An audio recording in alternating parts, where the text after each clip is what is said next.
सर्वांचे लाडके नेते आणि आपल्या जिल्ह्याचे परमनंट खासदार ओमदादा निंबाळकर यांच्या प्रचार सभेनिमित्त ओमदादाच्या प्रचारासाठी ज्यांची ही 5वी सभा आहे, जसं ओमदादाच्या पाठीशी धाराशिव जिल्ह्याच्या पाठीशी आदरणीय विलासराव देशमुख साहेबांचं छत्र होतं, त्याच पद्धतीनं मोठ्या भावाप्रमाणे त्यांच्या पाठीशी उभे असलेले या राज्याचे माजी मंत्री आणि महाराष्ट्राचे नेते आदरणीय अमितभाई देशमुख साहेब, आपल्या जिल्ह्याचे माजी पालकमंत्री, आपल्या जिल्ह्याचे ज्येष्ठ नेते आदरणीय मधुकररावजी चव्हाण साहेब, आता ज्यांनी आपल्याला मार्गदर्शन केलं असे आदरणीय उल्हासदादा पवार, व्यासपीठावर उपस्थित असलेले आदरणीय अशोकभाऊ जगदाळे, आदरणीय अप्पासाहेबजी पाटील, धीरजजी पाटील, राजाभाऊजी शेरखाने, आदरणीय विश्वासप्पा शिंदे, आमचे सहकारी नंदुबाई राजे निंबाळकर, धैर्यशील पाटील साहेब, प्रशांतकाका पाटील, उमेश राजे निंबाळकर, अग्निवेशजी शिंदे, आपली सर्वांची भावना ज्यांनी व्यक्त करून दाखवली असे आदरणीय मुकुंददादा डोंगरे, अनिलजी लबडे, सत्यवान भाऊ सुरवसे, प्राध्यापक डॉक्टर संजयजी कांबळे, राजा अहमद पठाण साहेब, प्रदीपजी मगर, जगन्नाथदाजी गवळी, श्याममामा पवार, बाळकृष्णजी पाटील, राहुलजी कपले, सिकंदरजी बेगडे, रामेश्वर आबा तोडकरी, बाबासाहेबजी काशीद, अंदूरचे सरपंच रामदादा, व्यासपीठावर सर्व मान्यवरांची माफी मागतून व्यासपीठासमोर बसलेली सर्व तरुण मित्र, वडीलधारी मंडळी, खरं तर आपल्याला भैयांना ऐकायचंय, चव्हाण साहेबांना ऐकायचंय, ओमदादांना ऐकायचंय, मी जास्त काही बोलत नाही, पण भैयांनी आपल्यासाठी काय केलं हे आपल्याला सांगणं गरजेचं आहे. आपल्या जिल्ह्याच्या शासकीय वैद्यकीय महाविद्यालयाची मागणी 1993 पासून होती, परंतु ते मंजूर करायला अमित भैयांना वैद्यकीय शिक्षण खातं घ्यावं लागलं. भैया अंबेजोगाई सारख्या तालुक्याच्या ठिकाणी मेडिकल कॉलेज होतं. आमच्या जिल्ह्याचं मेडिकल कॉलेज कुठं झालं सगळ्या जिल्ह्याला माहित आहे. तिथं सर्वसामान्य माणसाला आमच्या जिल्ह्यातल्या उपचारासाठी सोलापूरला जावं लागत होतं, पण आमच्या जिल्ह्याला मेडिकल कॉलेज नव्हतं. आपण ते अनेक वर्षाची मागणी आपण पूर्ण केली, त्यामुळं आपला हा धाराशिव जिल्हा आजन्म ऋणी राहील. भैया आपण दुसरी एक सगळ्यात मोठी गोष्ट केली, आपणही कधी त्या बाबतीत उल्लेख करत नसाल. मेडिकलच्या ऍडमिशनच्या बाबतीत 70-30चा कोटा होता. आपल्या मराठवाड्यात मेडिकल कॉलेज कमी होते, ज्यांची मुलं मेडिकलला जाणार आहेत किंवा त्यांना माहिती आहे यातली, त्यामुळं आपल्या मराठवाड्यातल्या विद्यार्थ्यांना 70-30च्या कोट्यामुळे खूप चांगले मार्क असून सुद्धा मेडिकलला ऍडमिशन मिळत नव्हतं. हा आपला मराठवाड्याला अन्याय होता.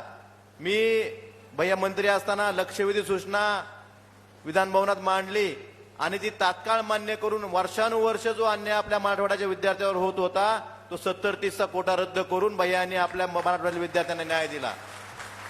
भैया आपण 70-30चा निर्णय घेतल्यामुळे सर्वसामान्य माणसाची, आमच्या जिल्ह्यात भेळवाला, सर्वसामान्य भाजीवाल्याची मुलं मेडिकलला लागली, शासकीय वैद्यकीय महाविद्यालयात त्यांना प्रवेश मिळाले.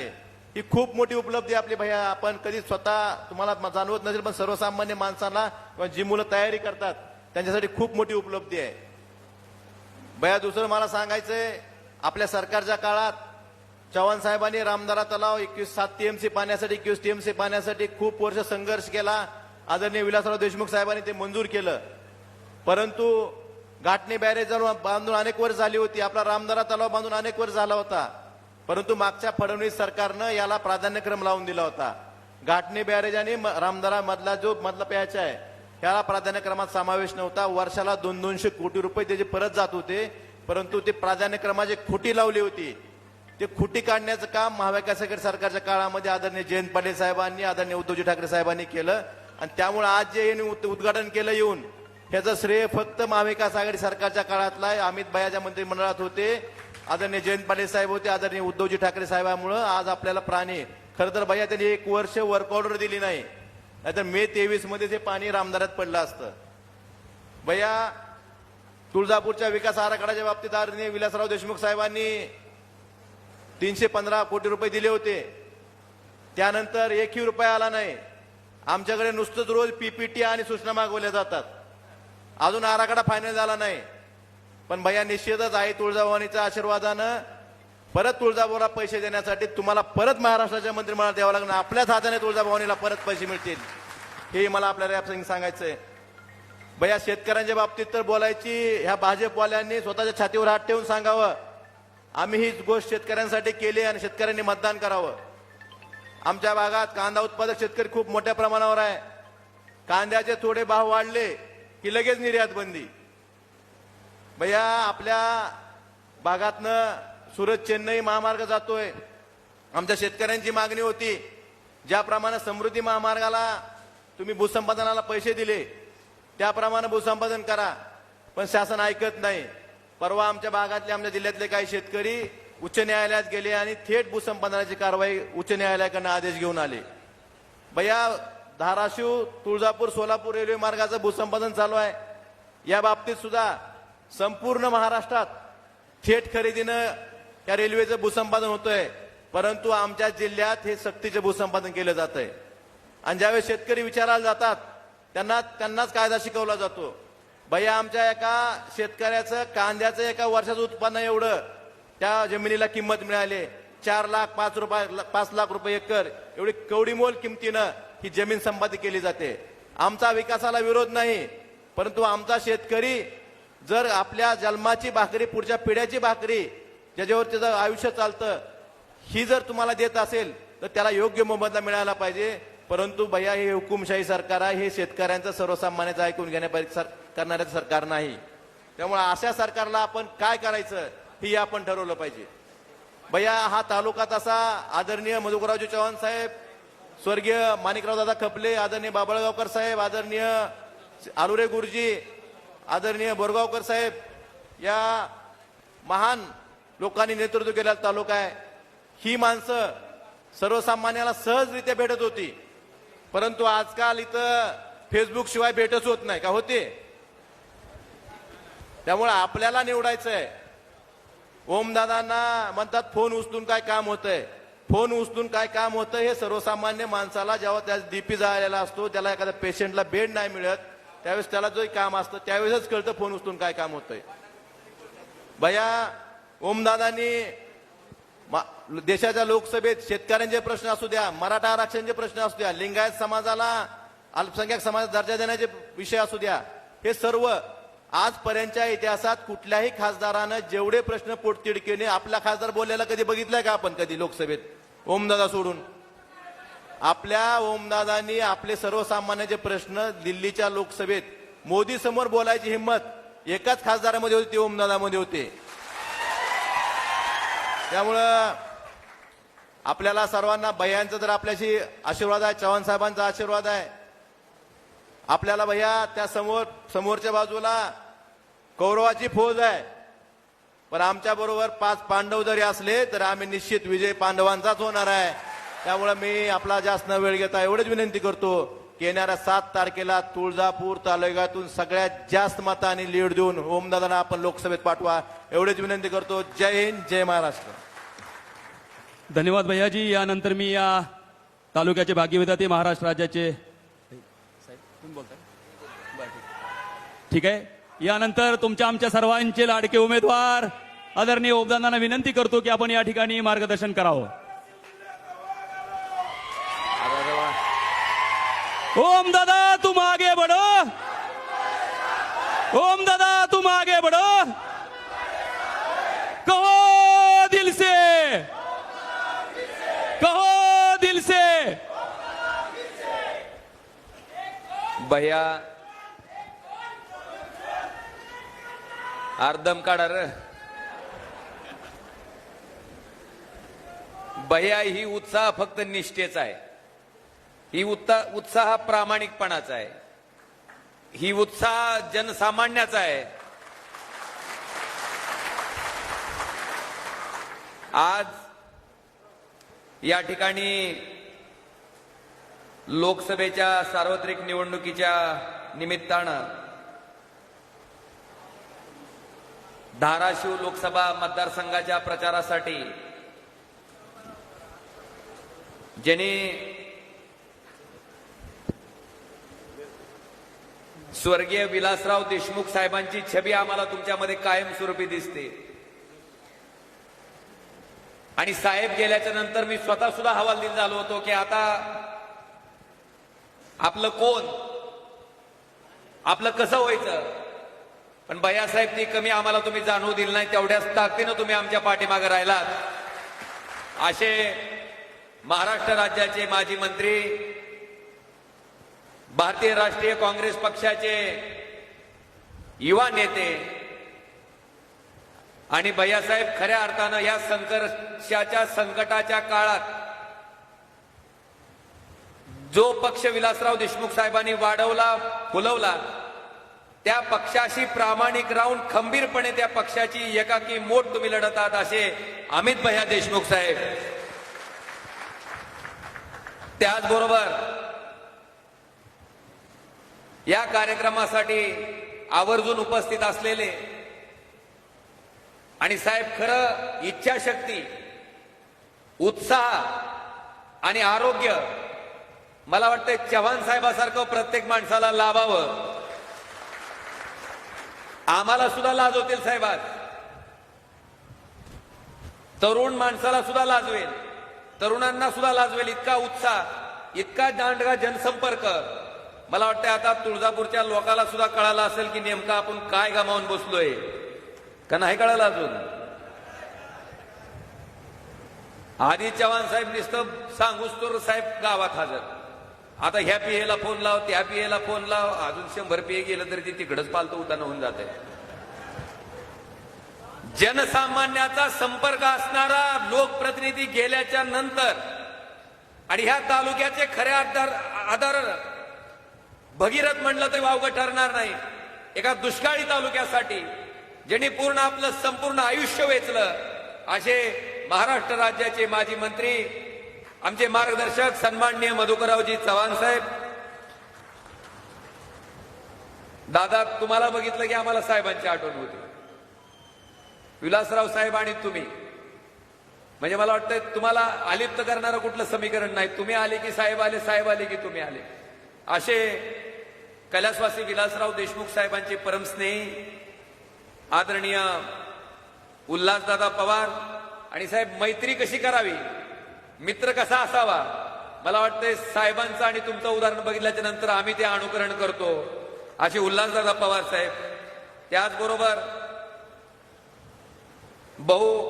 संकटाच्या संघर्षाच्या काळात जी माणूस आपल्या नेत्याच्या पाठीमागे प्रामाणिक उभा राहतो, इतिहास त्याची कायमस्वरूपी दखल घेत असते असे आपले राष्ट्रवादी काँग्रेसचे अशोकभाऊ जगदाळे साहेब. त्याचबरोबर ऑपरेशन झालेला असताना सुद्धा, आजारी असताना सुद्धा माझ्या त्या तुळजापूरच्याही कार्यक्रमाला उपस्थित होते आणि आज इथंही उपस्थित आहेत असे भारतीय राष्ट्रीय काँग्रेस पक्षाचे माजी जिल्हाध्यक्ष, आमचे मार्गदर्शक सन्माननीय आप्पासाहेबजी पाटील साहेब. या कार्यक्रमाला उपस्थित असलेले धीरज भैया, बिलकुल काळजी करू नका. कुठे गेलेत भैया? तुम्ही काळजी करू नका. आता महाविकास आघाडी म्हणायचं नाही, आता भारतीय राष्ट्रीय काँग्रेस, सेना, राष्ट्रवादी असं नाही. आता आपण सगळे जण एक जीव आहेत आणि ही एक जीवपणा आता पुढच्या कित्येक वर्ष ह्याच ताकदीनं राहील. तुम्ही बिलकुल काळजी करू नका. असे भारतीय राष्ट्रीय काँग्रेस पक्षाचे जिल्हाध्यक्ष सन्माननीय धीरजजी पाटील साहेब, सन्माननीय राजाभाऊजी शेरकाणे, कैलासवासी पवनराजे निंबाळकर साहेबांचे मित्र विश्वासाप्पा शिंदे साहेब, सन्माननीय धैर्यशीलजी पाटील, सन्माननीय नंदुभैया राजे निंबाळकर, त्याचबरोबर प्रशांत काका पाटील, उमेश राजे निंबाळकर, अग्निवेशजी शिंदे आणि दादा मुकुंदादा कुठे गेलेत? आहेत का? बिलकुल काळजी करू नका म्हणो, मिळेल संधी, मिळेल दादाला सुद्धा. सन्माननीय मुकुंददादा डोंगरे, अनिलजी लबडे, सत्यवान भाऊ सुरवसे, प्राध्यापक डॉक्टर संजयजी कांबळे, राज अहमद पठाण, प्रदीपजी मगर, जगन्नाथ गवळी, श्याममामा पवार, बाळकृष्ण पाटील, राहुलजी कपले, सिकंदरजी बेगडे, सुधीरजी पाटील, रामेश्वर तोडकरी, बाबासाहेब काशीद, हनुमंत गवळी, जावेद काजी, मोहित सय्यद, विलासजी शाळू, तौफिकजी शेख, शरदजी जगदाळे, गणेशजी ननवरे, प्रतीकजी रोजकरी, सर्व मान्यवर, व्यासपीठावरील सर्व मान्यवर आणि व्यासपीठाच्या समोर उपस्थित असलेले. कालची कशी होती गर्दी? साहेब विचारलं कुणाच्या सभेला आलाव? आलेल्या माणसाला बी सांगता येईना उमेदवाराचं नाव. आणि गंमत काय, गळ्यात गमजा त्या पक्षाचा, प्रचाराला कुणाच्या लाव म्हणले. हाय का व्हिडिओ दाखवायचा का? सोनारला आहे, धाराशिवला आहे मी आता सध्या. राष्ट्रवादी पक्ष कोणाचा? हा, शरद पवारचा. कोणाचा आहे? खंदानी पक्ष शरद पवारचा. तुमचं गाव कोणतं म्हणले? टाकळी टाकळी करिंगर टाकळी. यावेळेस खासदार कोण होणार वाटतं तुम्हाला? ह्याच खास डोळ्या शहरवाडीचं ओमराजे होणार. कोण होणार? किती कमीत कमी 2च्या पुढून येईल साहेब. बरं, आता तुम्ही आले कोणाच्या प्रचाराला? राष्ट्रवादीच्या. कोणती राष्ट्रवादी? हे अजित पवार गटाचे.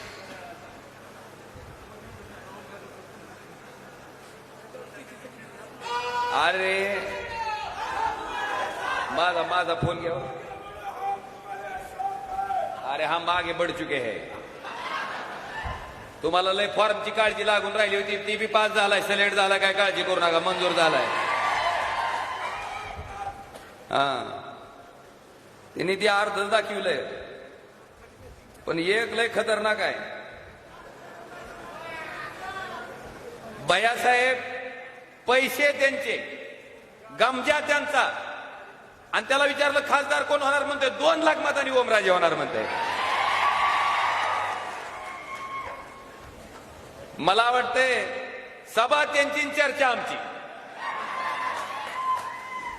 आणि मला सांगा, शेवटी प्रीपेड ती प्रीपेड, आणि ती भैया असं काय बोललं, म्हणला ती अर्चनाताई फी काही येत नाही, म्हणला निवडून ओमराजेच येते म्हणला.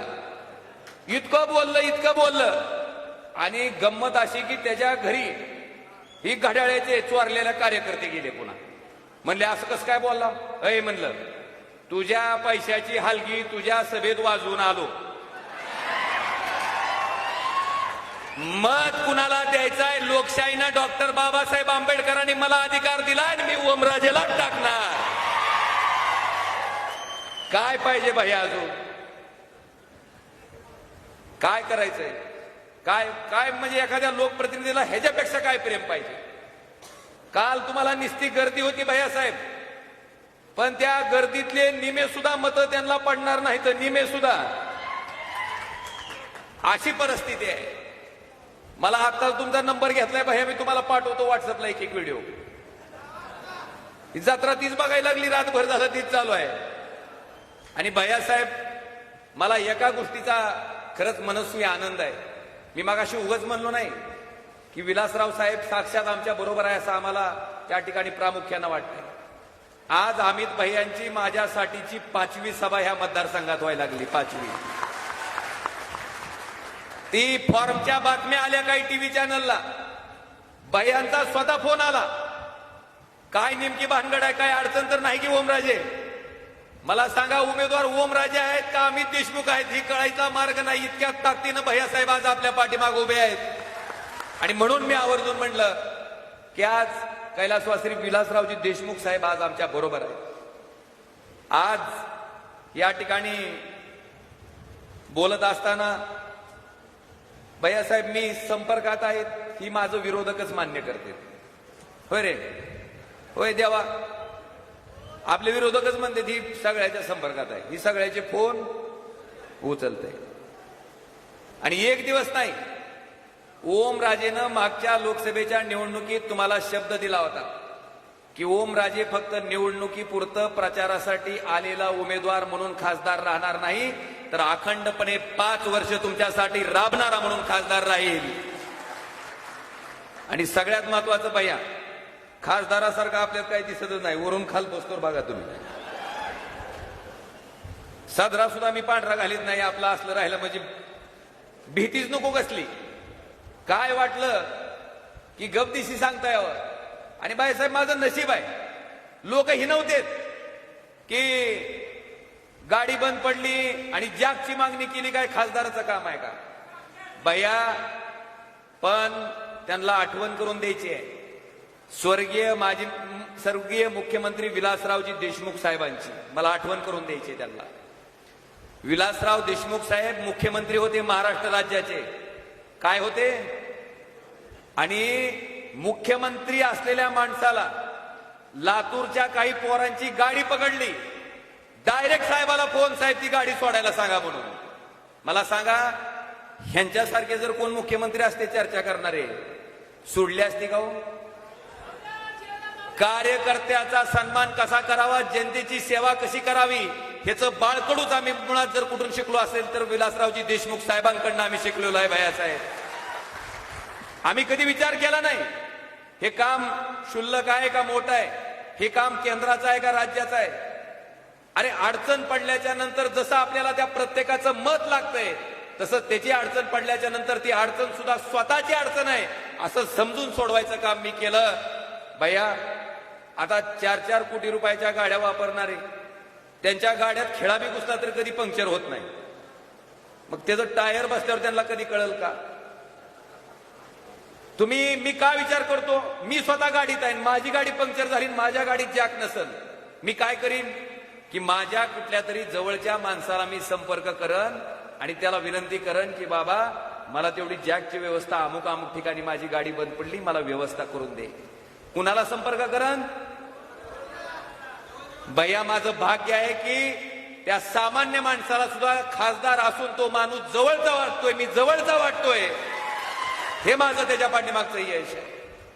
आणि म्हणून इतके पक्ष फोडून एकत्र झालेत भैया, अजून माणसं घ्यायला चालू आहे, चेंगराचेंगरी व्हायचा वकूत आलाय तिकडं. कालचं बघितलं का तुम्ही? तिथलं सभा बघितली का नाही? कोण माईक वडतय, कोण हात वडतय, कोण पालकमंत्र्याचा उल्लेख कसा करतोय, काय भाषण, काय सभा. म्हणलं ती स्टॅम्पेज होतं काय की चेंगराचेंगरी होती काय की अशी परिस्थिती होती? इतकी शक्ती एकत्र झाल्याच्या नंतर सुद्धा भाषण बघा तुम्ही त्यांच्या सगळ्या विरोधी आमदाराचं, सगळ्याचं भाषण एकच आहे. काय? फोन उचलल्यावर काय होतंय, फोन उचलल्यावर काय होतंय. अरे काहीच होत नाही तर तुम्ही का काळजी करायला म्हणाव, सारखं भाषणात बोलता फोन उचलल्यावर काय होतंय, फोन उचलल्यावर काय होतंय. उगाच जरा दमकाड म्हणाव. 7 तारखेचं मतदान होऊ दे, 4 तारखेच्या मतमोजणीला ये म्हणा, तुला धावतेत लोक फोन उचलल्यावर काय होतंय ते. कष्ट केलंय त्याच्यासाठी, प्रामाणिकपणे काम केलंय आणि 100% समर्पणाच्या भावनेतनं, सेवेच्या भावनेतनं मी त्या ठिकाणी तुमच्यासाठी राबत आलोय. आज भैया माझ्या संपर्काबद्दल ही काय बोलत नाही, पण माझ्याबद्दल त्यांनी चालू केलं की खासदाराचं ठळक काम सांगा. कसलं ठळक? भैयासाहेब, विलासरावजी देशमुख साहेबांसारखं नेतृत्व लातूर जिल्ह्याला लाभलं म्हणून धाराशिव जिल्ह्यामध्ये 1983 पर्यंत तालुका असलेला लातूर जिल्हा धाराशिवच्या कितीतरी पटीनं पुढे गेला. आणि ज्या जिल्ह्याचं नेतृत्व धाराशिव जिल्ह्याचं 40 वर्ष इथल्या लोकांनी केलं, नावच घेऊन टाकतो, पद्मसिंह पाटील कुटुंबानं केलं. त्या जिल्ह्याची परिस्थिती काय भैयासाहेब? तर आकांक्षित जिल्ह्याच्या यादीत, दरिद्री जिल्ह्याच्या यादीत आमचा जिल्हा 3रा. आणि त्या जिल्ह्याचं नेतृत्व करणारे मंत्री म्हणून असलेले पद्मसिंह पाटील ज्या वेळेस खासदारकीची निवडणूक लढवत होते, त्या यादीत मात्र श्रीमंत खासदाराच्या यादीत 3रे. भैयासाहेब, एक फरक मला आवर्जून सांगायचा आहे. विलासराव देशमुख साहेबांनी जे काही नवं ते लातूरला हवं, जे काय करायचं ते लातूरला करायचं, कारण तिथल्या लोकांची बांधिलकी होती साहेबांची. आमच्याकडे सुद्धा 83ला मेडिकल कॉलेज मंजूर झालं धाराशिवचं. कुठं गेलं हो? कुठं गेलं? बघा आता, मुंबई काय आदिवासी भाग आहे का? नेरूळ मतदान टाकणार ही दवाखान्याची आवश्यकता ह्या लोकांची, मेडिकलसाठी ऍडमिशन शेतकऱ्याच्या पोरासाठी आवश्यक आहेत, पण कॉलेज गेलं कुठं? नेरूळ. भैया, ही आमची शोकांतिका. नेरूळला नेलं ते नेलं. कॉलेज भैयासाहेब शासनाच्या मालकीचं नाही ठेवलं, स्वतःची पब्लिक चॅरिटेबल ट्रस्ट काढली भैयासाहेब आणि स्वतःच्या ट्रस्टच्या मालकीचं त्या ठिकाणी मेडिकल कॉलेज केलं गेलं. माझं या सभेच्या माध्यमातून जाहीर आव्हान आहे की तुम्ही 1983-84च्या नंतर आज 2024 उजाडलंय, एका तरी सामान्य गरीब शेतकऱ्याच्या पोराला डॉक्टर केलेलं फुकट दाखवा. ओमराजे या ठिकाणी जाहीर आव्हान देतोय. की हे दाखवा तुम्ही एका तरी लेकराला डॉक्टर केलेलं आणि सांगा की ह्या शेतकऱ्याचा फायदा, ह्या शेतकऱ्याच्या लेकराच्या मुलाचा फायदा त्या मेडिकल कॉलेजच्या माध्यमातून आम्ही केला. भैया एक सुद्धा उदाहरण नाही. आम्हाला काय सांगतेत?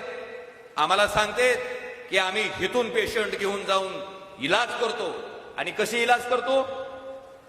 मोफत. भैयासाहेब, ही मोफत इलाजाची पण माहिती मी काढली, माहितीच्या अधिकारातच काढली. तेरणा स्पेशालिटी हॉस्पिटल आणि रिसर्च सेंटर, महात्मा फुले जन आरोग्य योजना आहे आपल्याकडे, माहिती आहे का? जर ही योजना त्या दवाखान्याला लागू असेल तर इलाज दवाखाना करते, बिल कुणाकडून घेतंय? शासनाकडून. भैया, ह्या हॉस्पिटलला 2012 पासून ही योजना लागू आहे. 2012 मध्ये 24 पेशंटवर 25 प्रकारच्या शस्त्रक्रिया करून 2,50,750 इतके पैसे शासनाकडनं त्या ठिकाणी घेतले गेले तेरणा हॉस्पिटलला. आता गंमत खरी पुढे आहे भैया.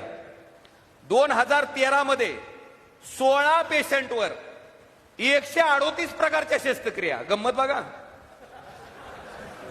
आता तुम्ही वैद्यकीय शिक्षण मंत्री होता, 16 पेशंटचं 138 वेळेस काय खोल फिटिंग केलंय? खरंच ती 16 पेशंट इथं आणून दाखवणं गरजेचं आहे की त्या आहेत का नीट, म्हणजे सगळं जागच्या जागेवर आहे का? आणि भैयासाहेब, 10,13,500 इतकी रक्कम त्या ठिकाणी शासनाकडनं क्लेम केली गेली. 2014ला त्याचाच कित्ता गिरवलाय. पवार साहेब, 9 पेशंटवर 80 प्रकारच्या शस्त्रक्रिया. काय गंमत आहे बघा, तरी राहिला असेल का माणूस जागेवर? आणि त्याच्यासाठी 11,32,500 इतकी रक्कम. हे असंच सगळं 2023 पर्यंत काढलं तर डॉक्टर पद्मसिंह पाटील, राणा पाटील आणि अर्चना पाटील यांच्या मेडिकल हॉस्पिटलनं नेरूळच्या 18,23,71,248 रुपये शासनाकडून घेतलेत. आणि हे आपल्याला उपकाराची भाषा करते की तुला फुकट तपासलं. तपासलं का? शासनाचा पैसा म्हणजे कुणाचा आहे शेवटी? भैया, ही त्यांची लबाडी. माझं जाहीर आव्हान आहे की ह्याच्या बाबतीतली ही 16 माणसं ज्याच्यावर 138 शस्त्रक्रिया केल्या आणि 9 माणसं ज्याच्यावर 80 शस्त्रक्रिया केल्या, ही माणसं जाहीर सभेत दाखवावी आणि काय काय उपचार केले ती सांगावे आणि तिथं येऊन भाषण करावं की आम्ही ह्यांच्यावर फुकट इलाज केले म्हणून. लबाडी चालणार नाही. अरे, ती काळ गेला. तुम्हाला घाबरून, तुम्हाला दडपणाला बळी पडून, तुमच्या झुंडशाहीला आणि दुंडशाहीला बळी पडून कोणतरी गप्प बसाल. आता तुमच्या ह्या अन्यायाच्या विरुद्ध पेटून उठणारं नेतृत्व ह्या जनसामान्य जनतेनं तयार केलंय. तुमची प्रत्येक गोष्ट आता पुराव्यासहित उघड केल्याशिवाय हा ओमराजे गप्प बसणार नाही, हे सुद्धा मला आवर्जून या ठिकाणी सांगायचं. भैयासाहेब, माझं पहिलं ठळक काम हे आहे की आम्ही त्यांच्यासारखं मेडिकल कॉलेज मुंबईला नेऊन पब्लिक प्रायव्हेट पार्टनरशिप मध्ये नाही चालू केलं, ह्या धाराशिव मध्ये चालू केलं, आपल्या आशीर्वादानं चालू केलं, आपल्या मंजुरीनं चालू केलं. आणि जवळपास पुढच्या वर्षी डॉक्टर झालेली मुलं त्या मेडिकल कॉलेज मधनं बाहेर पडतात. हे महाविकास आघाडीच्या काळातलं मंजूर झालेलं मेडिकल कॉलेज आहे. हे माझं पहिलं ठळक काम. कसं? सांगा त्यांना. पुढं RDSS नावाची केंद्र सरकारची योजना आहे. आता लाईटीची अडचण आहे, मला कुठून कळाली असेल हो? दादा डीपी जळाला. सीझन मध्ये एक फाटा एक दिवस चालवते, दुसरा फाटा दुसऱ्या दिवशी चालवते. 4 दिवस त्यातली शिकडं लाईट ह्या फाट्याला, दुसऱ्या फाट्याला दुसऱ्या. ह्या का दादा डीपी निघालता आणला, जळाला. कुठून कळालं? आणि भैयासाहेब, फोनवर अडचण कळाल्यामुळेच केंद्र सरकारची RDSS ची योजना, ज्याच्यात त्याचा अध्यक्ष खासदार आहे, मी या धाराशिव जिल्ह्यासाठी 1,303,70,00,000 रुपयाचे धाराशिव जिल्ह्यामध्ये 40 नवीन सबस्टेशन, 38 त्या ठिकाणचे नवीन ऍडिशनल पॉवर ट्रान्सफॉर्मर आणि ज्या जुने सबस्टेशन आहेत तिथं 13 त्या सबस्टेशनची क्षमता वाढ त्या ठिकाणी केलं. आणि आपल्या तुळजापूर तालुक्यामध्ये 33 kV ची जे नवीन सबस्टेशन करतोय, जिल्ह्यात 40 आहेत त्याच्यापैकी तुळजापूर तालुक्यातले 7 आहेत. पहिलं पिंपळा देवकुरळी, दुसरं कारला खंडाळा, तिसरं भेकरी, चौथं नंदगाव, 5वं वडगाव काठी, 6वं तामलवाडी औद्योगिक आणि पिंपळा. ही असे 7 सबस्टेशन या ठिकाणी आपण तुळजापूर तालुक्यासाठी 33 केव्हीचे मंजूर केले.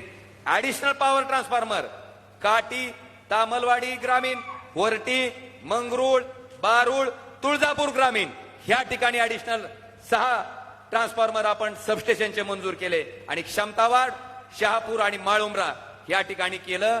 भैयासाहेब, शेतकऱ्याचे 2250 वैयक्तिक डीपी, एक डीपीला किती हिंडताव इस्टिमेट करा. खासदाराचं शिफारस पत्र आणा, आमदाराचं शिफारस पत्र आणा, सँक्शन झालंय का बघा, डीपीडीसीची मीटिंग झाली की आमचं नाव यादीत आलंय का बघा. भैयासाहेब, ते सुद्धा 1.5 कोटीची तरतूद होती, 18 कोटी रुपयाला नेली. आणि मागच्या 5 वर्षात आमच्या भागातल्या 1000 शेतकऱ्याची डीपी जिल्हा नियोजन समितीमधनं त्या ठिकाणी आम्ही करून घेतलेत. भैयासाहेब, हे सुद्धा मला आवर्जून सांगायचंय. आणि जे ट्रान्सफॉर्मर तुमचे 63चे आहेत ते 100चे असे 1550 ट्रान्सफॉर्मर आपण ह्याच RDSS मध्ये करणार आहेत. आणि 2250 शेतकऱ्याचे वैयक्तिक डीपी हे सुद्धा ह्या RDSS मधून मंजूर झालेत. याच्यासाठी 1303 कोटी 70 लाख रुपये इतका निधी केंद्र सरकारच्या माध्यमातून तुमच्या खासदारांना, ज्या कमिटीचा अध्यक्ष खासदार आहे त्या खासदार ओमराजेनं तुमच्यासाठी मंजूर केलेत. हे माझं दुसरं ठळक काम. आता भानगड अशी झाली की मी कधी सांगायच्या भानगडीत पडलो नाही. का म्हणलं ही 1303 कोटी काय आपण गोर्धनवाडीची जमीन इकून आणून दिलंय काय? नाही. पैसे कुणाचे आहेत? कुणाचे? जनतेचे. कसं? खताच्या पोत्यावर किती जीएसटी भरताव? आता कसं वाटतंय? माणूस वर गेल्याच्या नंतर त्याला पोचवायचं जी सामान असतंय त्या सामानावर सुद्धा जीएसटी आहे. म्हणजे जीएसटीच्या रूपानं पैसे कुणाकडून गोळा केले जातात? आणि जनतेकडनं गोळा केलेले पैसे जनतेसाठी खर्च केला तर ह्याच्यात उपकाराची भावना पाहिजे का कर्तव्याची? ओमराजेनं कर्तव्य म्हणून पार पाडलं. आणि म्हणून बांधवानो, त्या ठिकाणी आजपर्यंत मी कधी कुठल्या कामाचं उद्घाटन, नारळ फोड्या कार्यक्रम केला नाही. मला आपल्याला सांगायचे की माझं बरं झालं त्यांनी विचारलं, तर तुम्हाला बी वाटायचं आले हे नुसतंच फोन उचलते काय की बाकीचं काय केलं का नाही की विचारलं म्हणून बरं झालं सांगता तरी आलं आपल्याला. ही माझं दुसरं ठळक काम.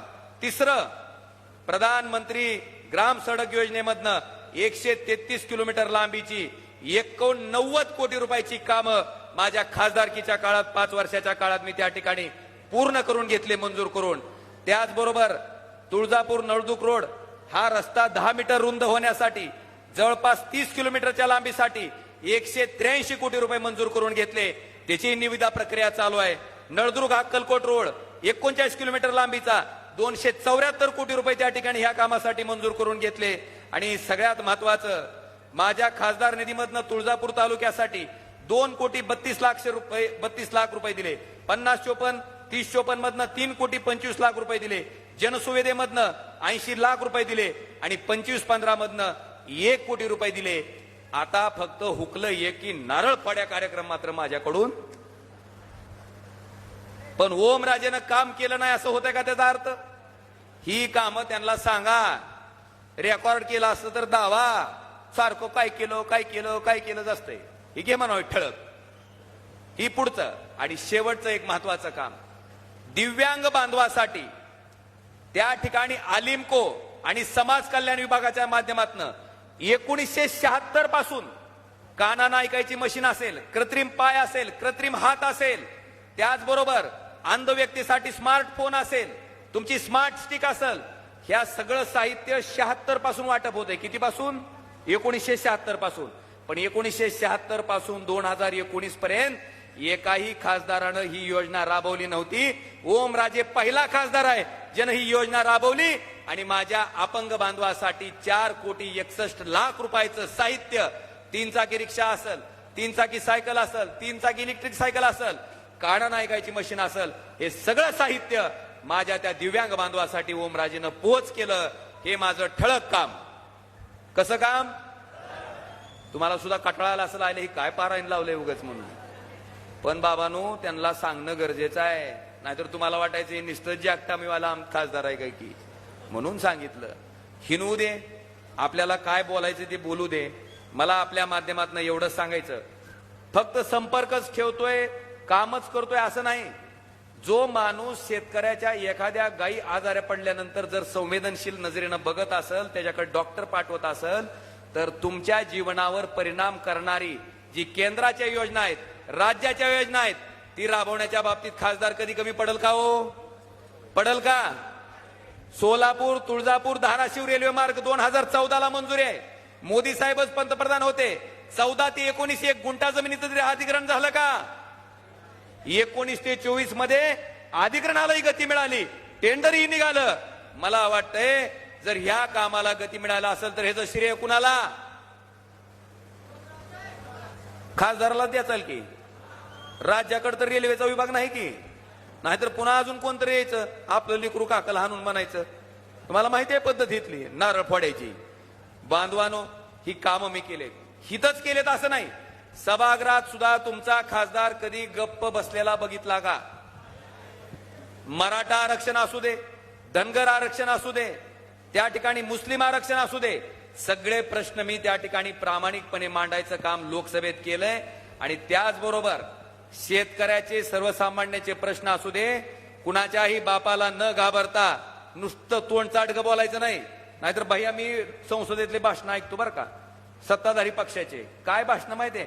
हमारे देश के बोलतो हमारे देश के यशस्वी प्रधानमंत्री नरेंद्र मोदी जी के नेतृत्व में हमारी देश जो तरक्की कर रहा है उसके अवसर में शामिल. आता म्हणलं इथं शेतकऱ्याचा काटा निघालाय, 11,000 सोयाबीन 4,000 निघाले, काय तरक्की कर रहा है?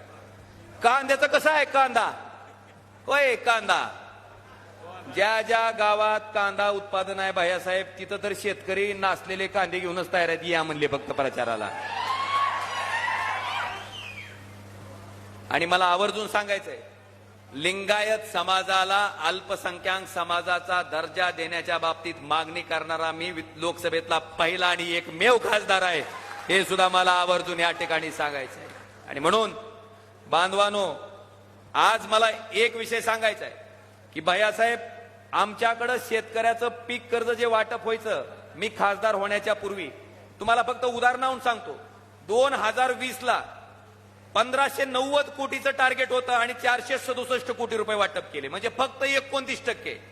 भैयासाहेब, मी खासदार झाल्याच्या नंतर त्या मीटिंग घेऊन, BLBCची मीटिंग, ब्लॉक लेवलची मीटिंग, जिल्हा लेवलची मीटिंग, शाखा लेवलची मीटिंग बँकेच्या, जवळपास ते पर्सेंटेज 2023 पर्यंत 1368 कोटीचं टार्गेट होतं, 1069 कोटी रुपये वाटले आणि 78% त्या ठिकाणी शेतकऱ्याचं कर्ज वाटप नेणारा हाच तुमचा त्या ठिकाणी बनवलेला खासदार आहे.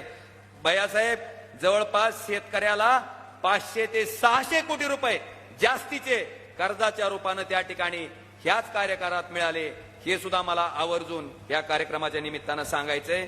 हे सुद्धा माझं ठळक काम, त्यांना सांगा ठळक कसलं पाहिजे तसलं. आज बांधवानो, मला आपल्या सगळ्याला विनंती करायची आहे की आता कृष्णा मराठवाड्याचं आमदार साहेबांनी सांगितलंय तुम्हाला, पण एवढंच तुम्हाला आता सांगायचंय की शेतकरी किती जरा हातवर करा बरं. आता अरे मग त्यांना मत इरवट टाकल्याने सोडकायची पाळी आहे सगळी शेतकरी. आता भाई और बहनों, किसानों की आमदनी 2022 तक दुगनी हो गई क्या नहीं हुई? माना की हुई का? झालं का नाही दुप्पट?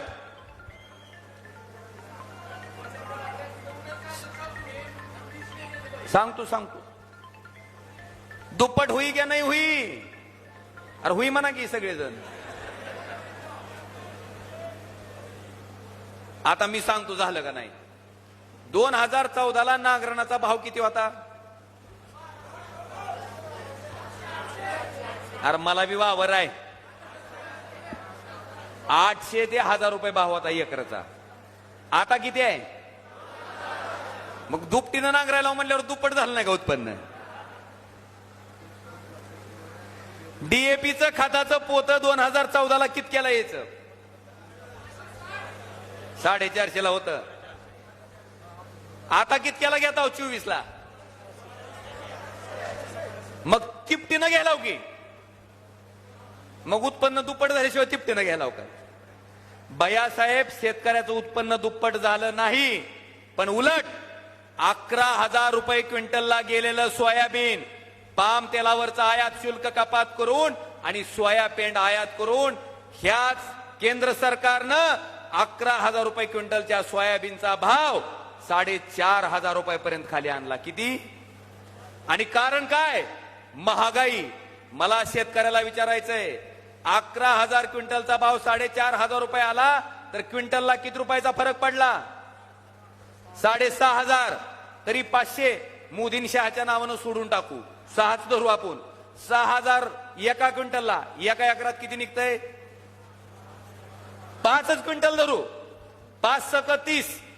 30,000 रुपयाचं नुकसान आमच्या शेतकऱ्याचं एका एकरात झालंय. 5 एकरात किती होईल? भैयासाहेब, 1.5 लाख रुपयाचा निब्बर हाबाडा शेतकऱ्यानं खाल्लाय आणि पारावर बसून शेतकरी म्हणतोय 4 महिन्याचं 2,000 आलं. कारण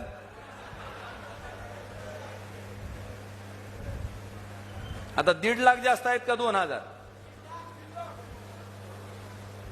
2,000 जर 4 महिन्याला असतील तर महिन्याला किती? करा की साहेब, नाहीतर डॉक्टर पाटील आहे बघा तिकडं.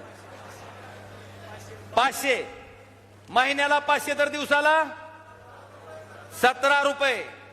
मी शेतकऱ्याला विचारलं या 17 मध्ये रोजचं काय येतंय? शेतकऱ्यानं सांगितलं, दादा अजून 3 रुपये टाकलं की 3 इमल येतात म्हणले. आहार शेतकरी सन्मान.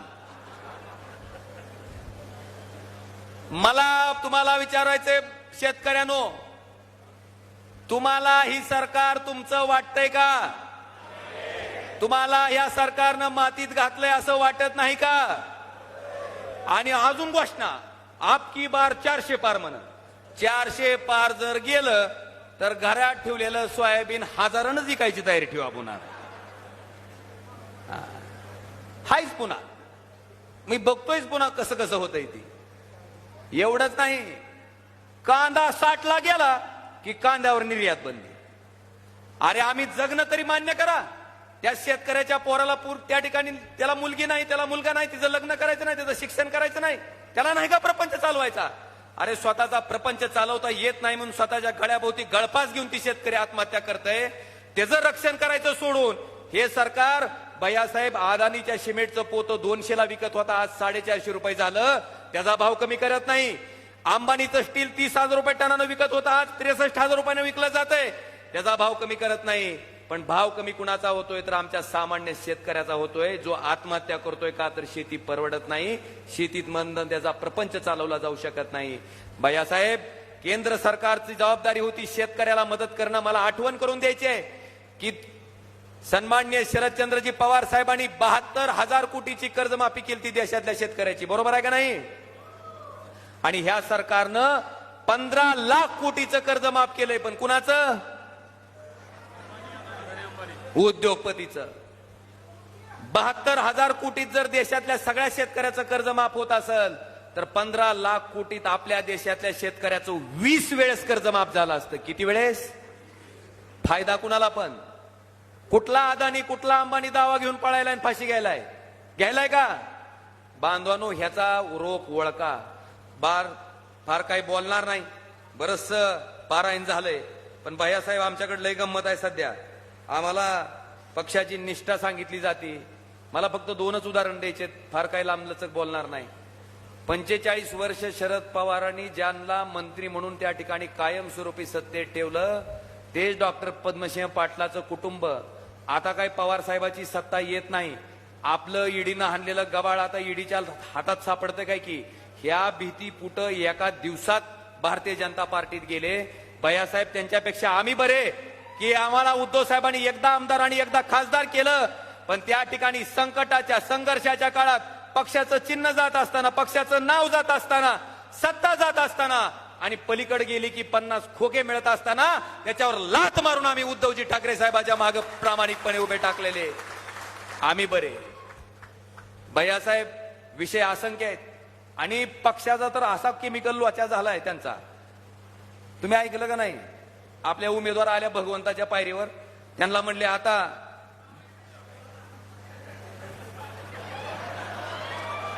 राष्ट्रवादीमधून भाजपमध्ये कशासाठी गेलते? विकासासाठी. आणि भाजपमधून परत राष्ट्रवादीत कशासाठी आले? ही विकासन मकरंद अनासपुरीची सोन्याची टोपी, काय फरक नाही. माहितीये का नाही? सोन्याची टोपी. देवा देवा मला आमदार कर, तुला सोन्याची टोपी घालतो. करतोय आमदेव, देव आमदार करतोय. ही सोन्या नावाच्या पोराची टोपी घालतोय आणि तीच काढून देवाला टाकतोय. म्हणजे पद्मसिंह पाटील कुटुंबाचा विकास आणि मकरंद अनासपुरीची सोन्याची टोपी ह्याच्यात काही सुद्धा फरक नाही. आणि भैयासाहेब आज हीच माणसं, त्यांना विचारलं आल्या आल्या, मला सांगा तुम्हाला मान्य आहे का हो नवरा भारतीय जनता पार्टीत, बायको चोरलेल्या घड्याळाकडं? चोरलेली वस्तू कधी भूषणानं घेऊन हिंडताव का तुम्ही?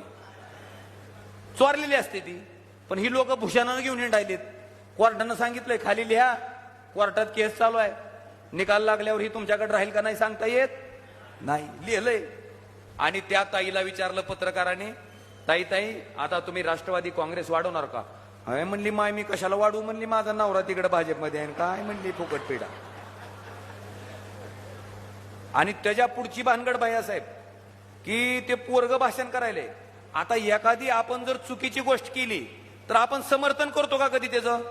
ही पक्षांतरचं बी समर्थन करतोय. ते मल्हार पाटील भाषण करत होते, काय म्हणले? आमच्या रक्तात काय राष्ट्रवादी, हृदयात.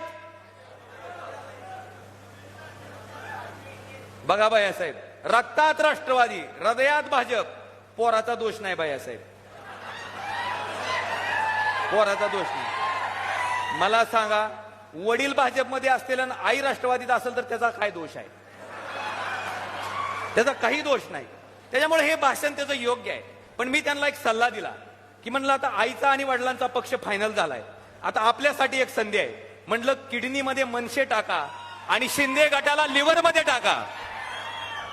म्हणजे आपल्या आई वडिलांसारखं आपण कुठल्याही पक्षात जायला रात्रीतून रिकामे आणि उद्या सांगायलाही रिकामे, माझ्या किडनीत मनसे होता आणि लिव्हर मध्ये. जमतंय का? जमतंय? हे असलं झालंय भैयासाहेब सगळं. जाऊ द्या, ही पारायण आपण 7 दिवसाचा सप्ताह घेऊन केला तरी संपणार नाही. पण तुमच्या लक्षात आलंय ना कशासाठी बोललोय? ऐ, आता आपल्याकडं खोके नाहीत, आपल्याकडं काय आहे? मला सारखं विचारते, आमच्याकडे 5 आमदार आहेत, 5 आमदार आहेत. आता थांब म्हणलं तुला दाखली. ती नाही का एक पिक्चर आहे बघा अमिताभ बच्चनचा आणि शशी कपूर का, मेरे पास बंगला है, गाड़ी है, बैंक बैलेंस है, तुम्हारे पास क्या है? तसं ती विचारते, हमारे पास 5 आमदार है, तुम्हारे पास क्या है? मतलब मेरे पास ये सामान्य जनता है. आणि ती जनता दावती तुम्हाला म्हणा उद्याच्या 7 तारखेला. आणि म्हणून बांधवानो, आता ह्याच्या समारोपाकडे आलोय मी. आता येणाऱ्या उद्याच्या 8 तारखेला जे आपल्याला मतदान करायचंय, मला माहिती आहे, पण जिरलेली भाकर खरंच जिरली का टेस्टिंग करावं लागतंय. म्हणून हाट म्हणून तुम्हाला वाटायचं मोदीची मन की बात सारखं चालू आहे काय, गिन घालून ऐकायचं. पण 8 म्हणल्या खालचं पब्लिक काय म्हणलं? ह्याचा अर्थ जिवंत सभा होती कालच्या सारखी. हे गप्र बाबा तुझं तर. आणि म्हणून उद्याच्या येणाऱ्या 7 तारखेला आपलं बाण चोरलेला आहे, माहिती आहे का नाही? बरेच लोक म्हणते ओमराजेला मतदान टाकायचंय आणि चिन्ह काय म्हणलं की अरे ती दुसरंच म्हणायले. आता चिन्ह आपला बाण चोरलाय तर काय दिलंय? काय दिलंय? काय दिलंय? मशाल. आपला पाईप लिकेज झाल्याच्या नंतर आपण जी टेंबा करताव का पाईप गरम करायला, करताव का नाही? ती जसा दिसतंय तशी काय दिसती? ही मशाल. आपण दसऱ्यामध्ये आई तुळजाभवानीच्या पदस्पर्शानं पावन झालेल्या तुळजापूर नगरीतनं आईच्या मंदिरातनं हीच काय घेऊन जातो? बांधवानो, येणाऱ्या 7 तारखेला ह्या मशालीच्या चिन्हापुढचं बटन दाबून आपल्या सगळ्याला तुमच्या हक्काचा, आणि मला हक्क आहे का, तर मी प्रामाणिकपणे तुमच्यासाठी 5 वर्ष राबलोय आणि त्या राबण्यामुळं तुम्हाला हक्कानं मत मागतोय की उद्याच्या येणाऱ्या 7 तारखेला मशाल ह्या चिन्हापुढचं बटन दाबून परत एकदा तुमच्यासाठी राबणारा, तुमच्या हक्कासाठी भांडणारा, तुमच्या हक्काचा खासदार, तुमच्या घरातला एक सदस्य म्हणून त्या ठिकाणी ओमराजेला विजयी करा एवढं आवाहन करतो आणि माझ्या शब्दाला विराम देतो. धन्यवाद. जय हिंद, जय महाराष्ट्र. धन्यवाद दादा. अतिशय मोलाचं मार्गदर्शन आपण सर्व या ठिकाणी मतदार राजाला केलात. यानंतर मी या तालुक्याचे भाग्यविधाते महाराष्ट्र राज्याचे माजी मंत्री आदरणीय मधुकररावजी चव्हाण साहेब यांना विनंती करतो की आपण या ठिकाणी संबोधित करावं. नाही दादा तर द्या. जुबेर भाई सोडा.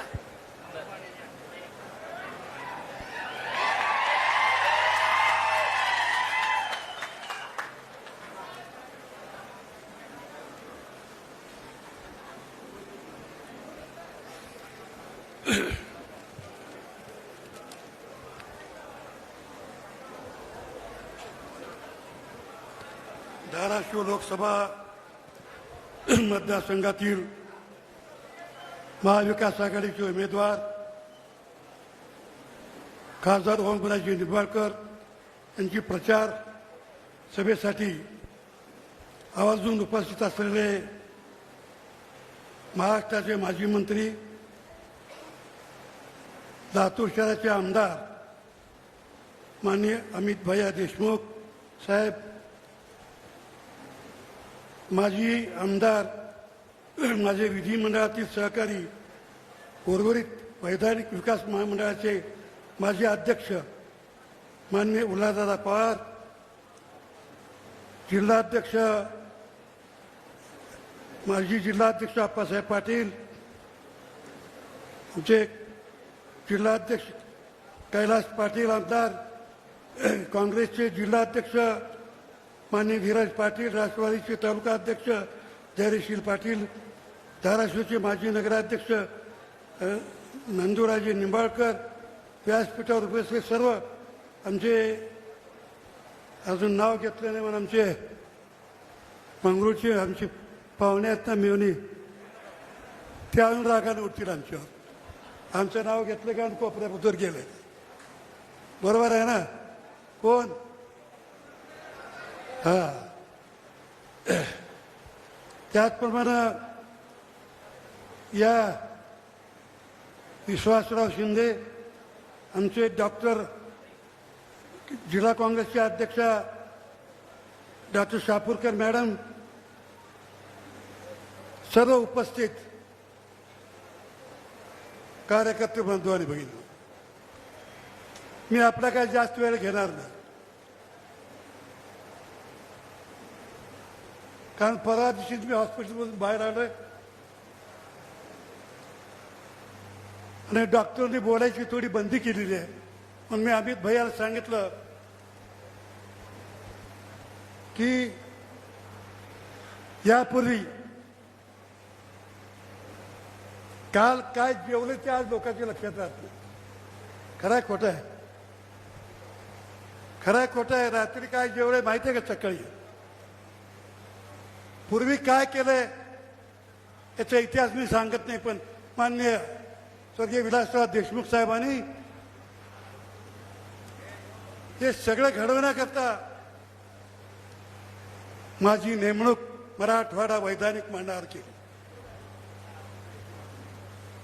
आत्ता आमचे मित्रांनी भाषण केलं, उल्हासदादा, ते पश्चिम महाराष्ट्रातून होते, विलासरावांनी माझं नाव इथून दिलं आणि एक विदर्भाचे होते, 3 लोकांचं मंडळ, आणि याचे अध्यक्ष कोण? राज्यपाल. ते राज्यपाल कोण होते? पूर्वीचे इंदिरा गांधी श्री सहाय्यक. 3 महिन्यातून राज्यपालाकडे मीटिंग व्हायची आणि कुठला अनुशेष किती आहे मागं केल्याशिवाय पुढे चालता येत नाही. ठीक आहे, ओमराजेंनी चालू परिस्थितीचं निवेदन केलं. जर विलासराव देशमुख साहेबांनी माझी नेमणूक मी नको म्हणून हट्ट धरून बसला होता, मला मंत्रीच करा असं सांगत होतो, पण नागपूरच्या अध्यक्षाने बोलावून सांगितलं मी जबाबदारी दिली आहे, तुम्ही घेतलीच पाहिजे. जबाबदारी घेतली. आणि उल्हासदादाला माहिती आहे ते आमचे मित्र आहेत. प्रत्येक मिटिंगमध्ये आमचा वाद व्हायचा. काय दादा, हो वाद होता की नाही, कुणाला किती निधी द्यायचा. अलेक्झांडर साहेब आपले अध्यक्ष होते. तरी त्यांच्या पश्चिम महाराष्ट्राची ओढ करणार, मी मराठवाड्याची करणार, विदर्भाची 3 लोकांचं मंडळ होतं. जर विलासराव साहेबांनी त्या मंडळावर माझी नेमणूक केली नसती, आजचा विकास दिसला नसता. हे सर्व श्रेय त्यांचं, हे सांगण्याकरता मी इथं.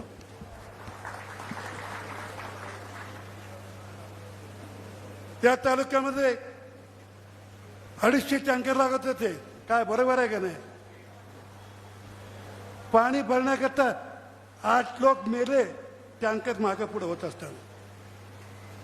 पण आज एक टँकर लागत नाही. त्याचं कारण मराठवाडा वैज्ञानिक मंडळातून झालेलं 21 TMC पाण्याच्या बाबतीमध्ये सगळं बोलतात. त्याच्यामध्ये चुकीचं किती आहे आणि खरं किती आहे हे कुणी सांगत नाही. आलं काय 21 TMC पाणी असं कुणी सांगावं. ज्या विलासराव साहेबांनी 21 TMC पाणी मंजूर केलं परवाच, हो ओमराजे, 21 TMC पाणी मंजूर झालं, ते मिळालं का? नाही. मी सांगतो अजूनही नाही. टीका करायची नाही, मला विरोध करायचा नाही, पण ते मिळवण्याकरता प्रयत्न करा. कारण फक्त 7 TMC दिलेलं आहे. मराठवाड्याची मिटिंग असताना शेवटची मिटिंग मराठवाड्याला पाणी देण्याची, त्याच्यानंतर औरंगाबादला मिटिंगच झाली. त्याच वेळेस परवा लग्नाच्या वेळेस आमचे गायकवाड साहेब EC होते, सेक्रेटरी होते. मंत्रिमंडळ उठून गेलं. शेवटी विलासराव साहेबांनी सांगितलं गायकवाड ती फाईल घ्या, आणि स्वतःच्या अक्षर हाताने 21 TMC पाणी मंजूर, स्वतःच्या हस्ताक्षराने. नंतर मंत्र्यांनी मंजूर केले आणि इथं पूजा केली. आज केवळ मराठवाड्याला 7 TMC पाणी मिळणार आहे. त्याचा प्रयत्न 21 TMC कडे करणं वस्तुस्थिती सांगतोय. असं कुणाला ठिकाण बी करत नाही. अजूनही आपण रेकॉर्ड बघा, आता माझं रेकॉर्ड तुम्हाला दाखवतो. आज तुमचा प्रश्न येत नाही, पण केंद्रातून काही अडचणी आल्या तर येऊ नये. आणि आमच्या हक्काचं 21 TMC मध्ये 7 TMC पाणी तुळजापूर, उमरगा आणि लोहारा. पण फक्त आता 2.5 कार्य कमी केले. मी परवा दौरा करून आलो. मी विचारलं त्यांना, काळ्याची रुंदी मोठी होती आता बारीक का झाली? त्या अधिकारी म्हणतात वर जाऊन विचारा. आता वर कुठे, वर जाऊ का विचारा? अजून पुष्कळ वर्ष मी खाली राहणार आहे. एवढ्या लवकर वर काय जाणार नाही, हे तुम्ही लक्षात ठेवा. अजून बरेचसे मला बघायचं आहे, बरेचसे काढायचं. पण तुळजापूरला 300 कोटी देत असताना तिथं देखील हाताने लिहिलेलं आहे. काही लोकांचा विरोध होता. 300 कोटी दिले. मी केविलवाना प्रश्न केला तुळजापूरकरांना सगळ्यांना. काय प्रश्न केला की ज्यांनी 300 कोटी दिली, ज्यांनी 21 TMC पाणी दिलं, त्या भागात उन्हाळ्यात प्यायला पाणी नव्हतं. आज कांदा उत्पादक, मी सगळ्या शेतकऱ्याकडे फिरलो, कांदा उत्पादक शेतकरी या भागात आहे. भेटी घेतल्या, भाव कमी जास्त झाला. त्यांची आसूर तर पुसावे लागतील. माझ्या हातात काय देणं घेणं नाही, पण भेटी दिल्या एवढं तर सत्य आहे. म्हणून मी फक्त एकच मागितलं, जसं परवा विलास कारखान्यावरती विलासरावांचा पुतळा बसवला, तसं तुळजापूर शहरामध्ये एक 10x20ची जागा द्या, पैसे देऊ नका, पण मला त्यांचा एक पुतळा बसवायचा आहे. ज्यांनी काम केलं त्यांची आठवण चिरंतन राहिली पाहिजे ना, हे आपण लक्षात ठेवा. मी परवा सांगितलं, हो, खासदार आले, मी तुमच्या पाठीशी आहे. झालं काय, काही लोकांनी वावटळून, मी बोलायला खरं म्हणजे इच्छा नाही पण बोलतोय, काही लोकांनी वावटाळ होतो, काही आमचे असतील, काही विरोधक असतील, त्याला बदनाम कसं करावं, भवितव्यामध्ये याला काही तिकीट मिळू नये. अरे मला कुठे तिकीट मिळवायचं आहे, मला कुठे निवडणुकीला उभा टाकायचं आहे. आता माझं 91 वर्षाचं आहे, मी केलं ते खूप केलं, लोकांसाठी केलंय. आज या उस्मानाबाद शहरामध्ये मेडिकल कॉलेज आणलं, बरोबर आहे, तर त्याच्या इमारतीला 300 कोटी रुपये. शिंदे कुठे आहेत? शिंदे, तुम्ही शिंदे, 300 कोटी रुपये विलासरावांनी दिले आणि 300 कोटी रुपये बाबांनी दिले, बरोबर आहे. तर मेडिकल कॉलेज उभारायला एक इमारत झाली. महिलांच्या हॉस्पिटलला 300 कोटी रुपये आणले. आमचे मुस्लिम समाजाचे आहेत, किती दिले मस्जिदीला? 200 कोटी रुपये 2 मस्जिदी करता दिले. एवढा पैसा आणल्याला कोणाच्या लक्षात राहत नाही, कोणी नाव घ्यायला सुद्धा तयार राहत नाही. मला नाव घेण्याची गरज नाही, किमान बदनामी करू नका. आणि कुणी बदनामी करण्याचा प्रयत्न केला तर मी त्याला सोडणार नाही, हेही लक्षात ठेवा. तेवढी ताकद आहे 91 वर्षी त्या मनगटामध्ये अजून ताकद आहे. जी गोष्ट घडली नाही ती घडली. काय चालू आहे लोकांना? प्रत्येक घरामध्ये पक्ष अनेक झाले. आता माझी नातू भाषण केला, काय सांगितलं भाषणात त्यांनी? ते नातू आहे, काँग्रेसला मतदान करा म्हणलं का, कुणाला केलं? इतिहास काय सांगितलं? अहो त्याचं नाव सुद्धा कोणी घ्यायला तयार नाही. तुमच्या पाठीशी खंबीरपणानं उभा टाकणार आमचा नातू. हा एक नातू इथं आहे, एक नातू त्यांच्याकडे दिलेला आहे लातूरला. त्यांनी विश्वासाने कारखान्याचं व्हाईस चेअरमन केलं. आज एक नातू 12:30 वाजता कोल्हापूरच्या शाहू पंतू, नातू नाही पंतू, शाहू महाराजांच्या प्रचारामध्ये घोरपडे पंतू प्रचार करतोय शाहू महाराजांचा, काँग्रेसचा. अरे काँग्रेसचं नाव कुणाला ठेवता? ठीक आहे, चुकबुक झाली असेल, कुटुंब मोठे झाल्यावर कुणाच्या घरात फूट झाली. आज खडसे कुठे आहेत आणि त्यांची मुलगी कुठे आहे? शेजारचंच उदाहरण आहे. कोण कुठे आहे, कोण, त्याचा मी उल्लेख काय करणार नाही. आणि एक सांगतो, मी दिलेला शब्द पाळणार असतो. आणि खोट्या अफवा उठून मला कोणी बदनाम केला, प्रयत्न केला, त्याला मी मुळीच घाबरणार नाही. आजपासून घाबरणार नाही. 1985ला माझा नारळ फोडण्याकरता उल्हासदादा होते, विलासराव देशमुख आणि मी. मुरुडला माझं 1985ला पहिली निवडणूक. 11 गाड्या जळल्या, 11 गाड्या. उस्मानाबादमध्ये तिकीट घ्यायला कोणी तयार नव्हतं त्यावेळेस. राजीव गांधींनी आणि वसंतदादांनी तिकीट दिलं. मी नको म्हणून सांगायला गेलो विमानतळावर सांगलीच्या. दादा म्हणले लढलं पाहिजे, नाही तू लढावं म्हणते. अनेक कार्यकर्त्याच्या गाड्या जाळल्या गेल्या, सगळं झालं. काही वेळेला कोण मुळून असतं, काही वेळेला कोणी वेगळं असतं, बरोबर आहे का? नवीन पिढीला ही माहिती नाही. 85ची गोष्ट यांना माहिती आहे. हे आमचे नारळ फोडायला दादाच होते. 6 वेळा मी निवडून आलो. कालच काय घडलं, इतकं माझ्या हातून काय वाईट घडलं होतं. माझा पराभव झाला, वैयक्तिक नुकसान नाही, पण नुकसान हे तुमचं झालेलं आहे, हे लक्षात ठेवा. हे भरून निघणार नाही. किती तलाव केले, किती द्राक्षाचे मळे केले. ह्या भागातले सगळे द्राक्ष आज एक्सपोर्ट होत आहे, होतात गेले.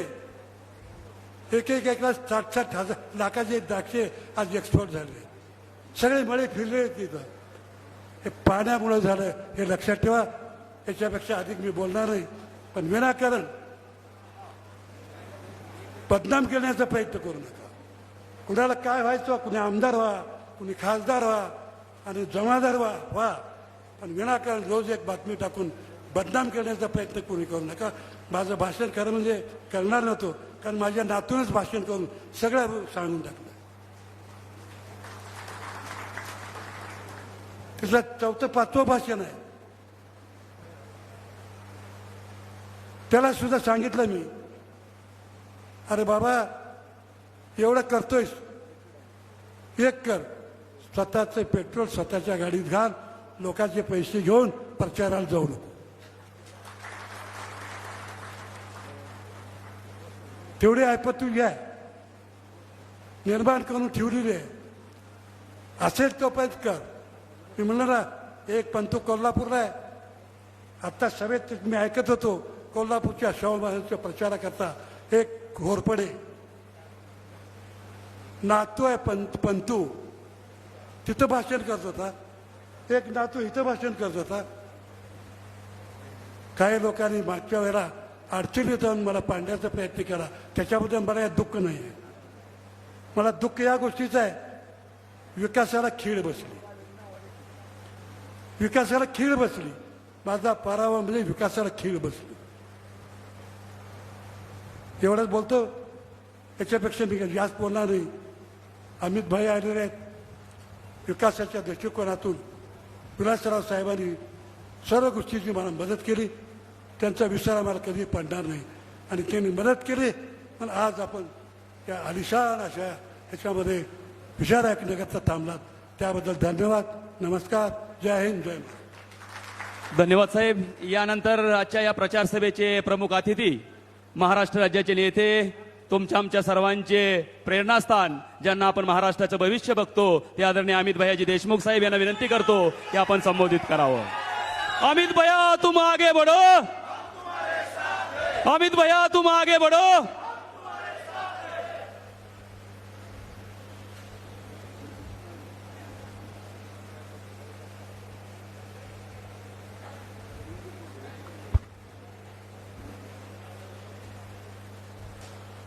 धाराशिव लोकसभेच्या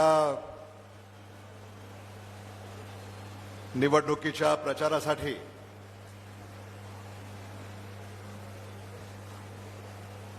तुळजापूर तालुक्यातील तामलवाडी येथे होत असलेल्या या प्रचार सभेला ज्यांचे विचार आपण नुकतेच ऐकले, ते काँग्रेस पक्षाचे ज्येष्ठ नेते आदरणीय विलासराव देशमुख साहेबांचे स्नेही, महाराष्ट्राचे माजी मंत्री आदरणीय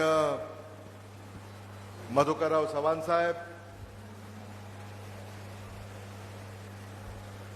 आज खास करून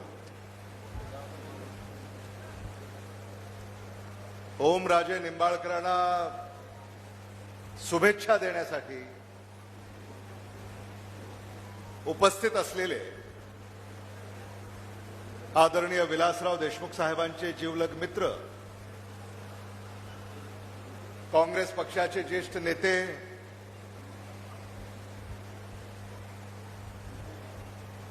आदरणीय उल्हासदादा पवारजी, आदरणीय अप्पासाहेब पाटीलजी, आदरणीय अशोक जगदाळेजी, माझे स्नेही आणि आमदार कैलाश दादा पाटील, धैर्यशील पाटील, जगन्नाथ गवळी, मुकुंदराव डोंगरे, बालाजी पाटील, राजाभाऊ शेरखाणे, श्री पठाण, विनोद वीर,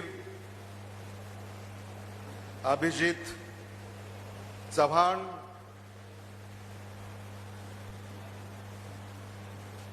ज्यांच्यासाठी आपण या ठिकाणी एकत्रित आलेले आहोत ते महाविकास आघाडीचे शिवसेना उद्धव बाळासाहेब ठाकरे पक्षाचे अधिकृत आणि आपले लाडके उमेदवार ओमराजे निंबाळकर, सन्माननीय व्यासपीठ,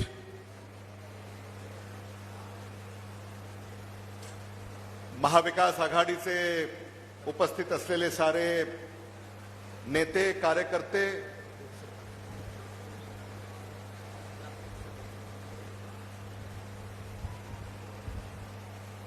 ज्यांनी या मेळाव्याचं आयोजन करण्यासाठी पुढाकार घेतला ते माझे स्नेही धीरज पाटील आणि त्यांचे सारे सहकारी, मतदार बंधू भगिनी, पत्रकार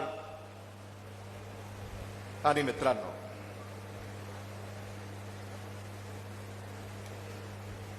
धाराशिव लोकसभेच्या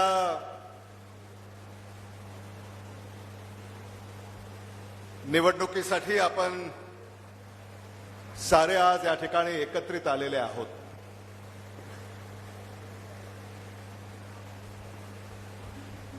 ओमराजे निंबाळकरांनी पोटतिडकीनं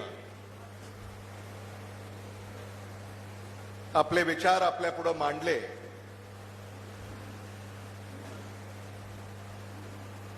ओमराजे, तुमचं जेवढं कौतुक करावं तेवढं कमी आहे. इथं आल्यानंतर तुमच्या मतदारामध्ये जो उत्साह मला पाहायला मिळतोय तो उत्साह तुमच्या विजयाची नांदी आहे असं मी म्हणालो तर ते चुकीचं होणार नाही. उल्हासदादा, शिवसेना काय आहे हे आज तुम्ही धाराशिवमध्ये पाहिलं.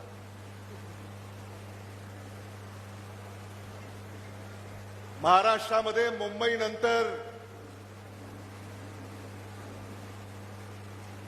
शिवसेनेचा जर जोर कुठं असेल तर तो धाराशिवमध्ये आहे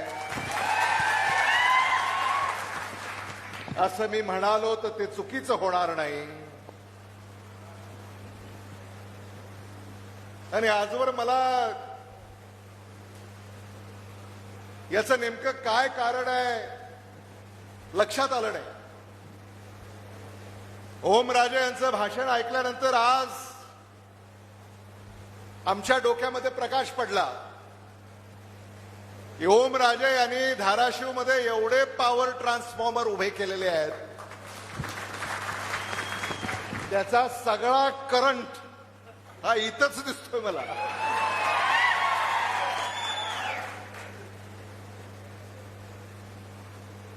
एवढं प्रेम तुम्ही ओमराजेवर करता, खरंच मन भारावून जातं.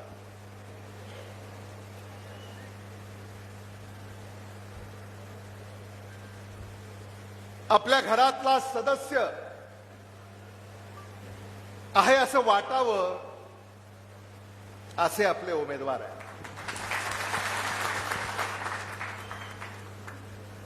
ओमराजे निंबाळकर नावातच राजे आहे,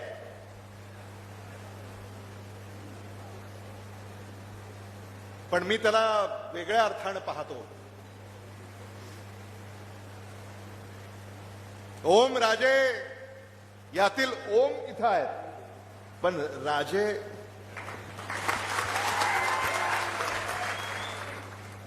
समोर बसलेले आहेत.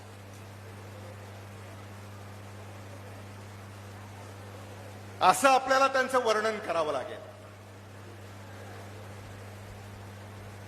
आदरणीय विलासराव देशमुख साहेब आणि आदरणीय ओमराजे निंबाळकर यांचे वडील आदरणीय पवनराजे निंबाळकर यांचे देखील जीवाभावाचे संबंध राहिलेले आहेत, हे मला मुद्दामून या ठिकाणी सांगितलं पाहिजे.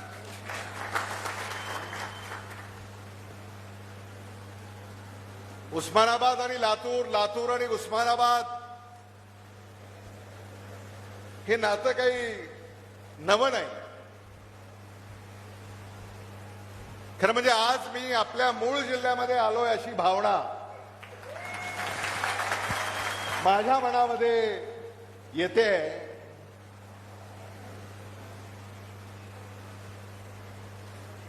आम्ही सुद्धा उस्मानाबाद जिल्ह्याचेच. उस्मानाबाद जिल्ह्यातून लातूर तालुका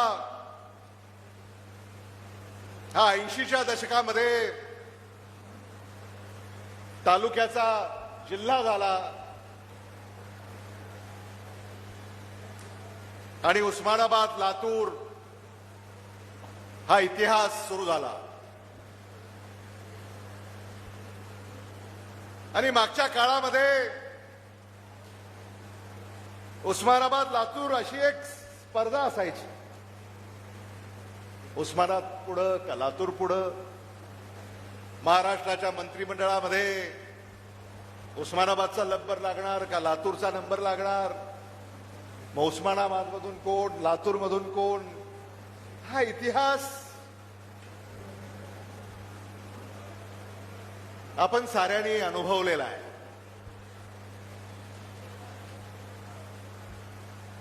आणि गेली अनेक दशकं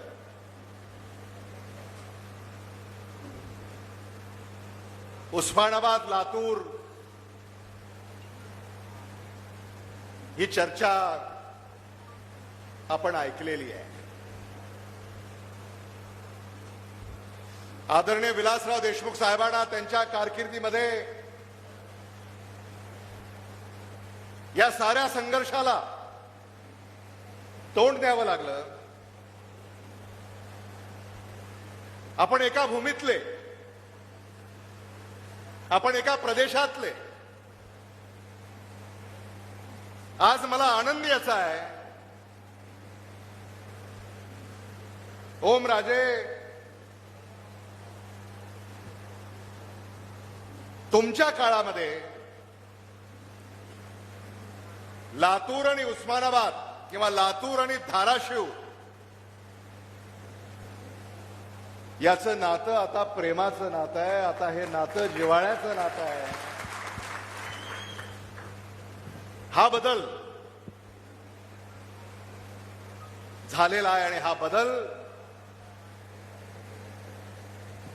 शुभचिन्ह आहे असं मी म्हणालो तर ते चुकीचं होणार नाही. आदरणीय मधुकरराव चव्हाण साहेब, तुम्ही याचे साक्षीदार आहात. ते काँग्रेसचं नेतृत्व करत आलेले आहेत, पण या आघाडीच्या राजकारणामध्ये किंबहुना आघाडीच्या राजकारणाच्या पूर्वी देखील उस्मानाबाद जिल्ह्यामध्ये जी स्पर्धा राजकीय असत त्याचा तोटा तुम्हालाही बसलेला आहे.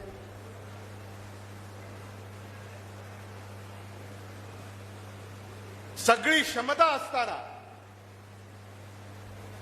लोकांचा पाठिंबा असताना काही मुठभर मंडळीच्यामुळे तुमच्यावरही अन्याय झालाय हे आपण अजूनही विसरलेले नाही आहोत. हे मला मुद्दामून या ठिकाणी सांगायचं आहे. आदरणीय मधुकरराव चव्हाणांना संधी कधी मिळाली?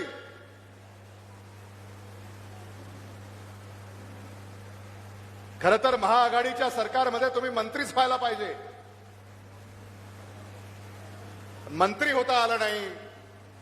म्हणून मराठवाडा वैधानिक विकास महामंडळाचं अध्यक्षपद या आदरणीय विलासराव देशमुख साहेबांनी आदरणीय मधुकरराव चव्हाण साहेबांना दिलं.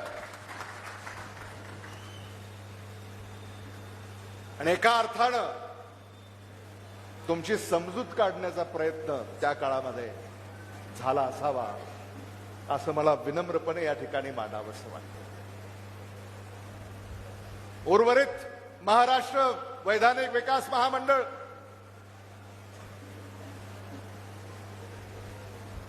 त्याचं अध्यक्षपद आदरणीय उल्हासदादा पवारांना आदरणीय विलासराव देशमुख साहेबांनी दिलं.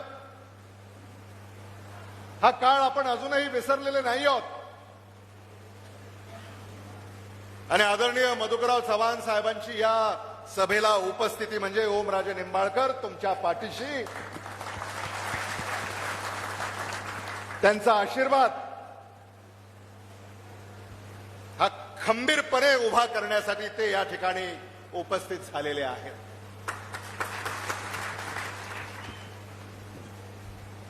ही तुळजा भवानीची भूमी आहे.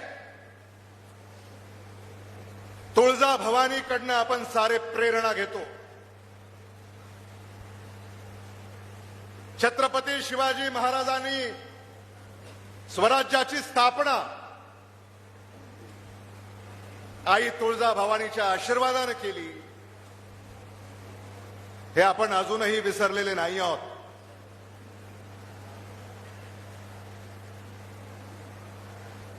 आणि म्हणून तुळजापूर, धाराशिव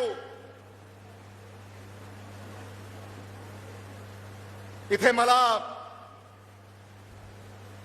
छत्रपती शिवाजी महाराजांचे मावळे जसे होते तसे मावळे या लढ्यामध्ये पुढाकार घेत असताना दिसतायत. आणि त्याचं जेवढं कौतुक करावं तेवढं कमी आहे. समोर खूप मोठी फौज आहे.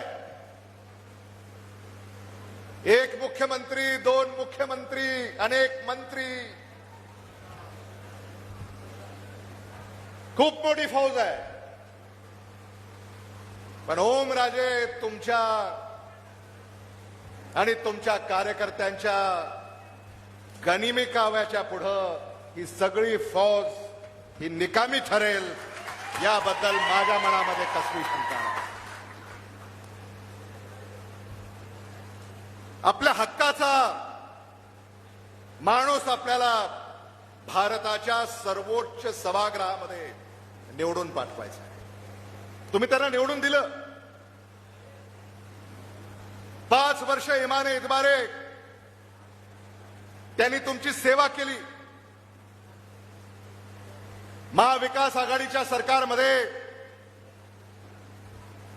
तत्कालीन मुख्यमंत्री उद्धव बाळासाहेब ठाकरे यांच्या मंत्रिमंडळामध्ये मला वैद्यकीय शिक्षण आणि सांस्कृतिक कार्य मंत्री म्हणून काम करण्याची संधी मिळाली.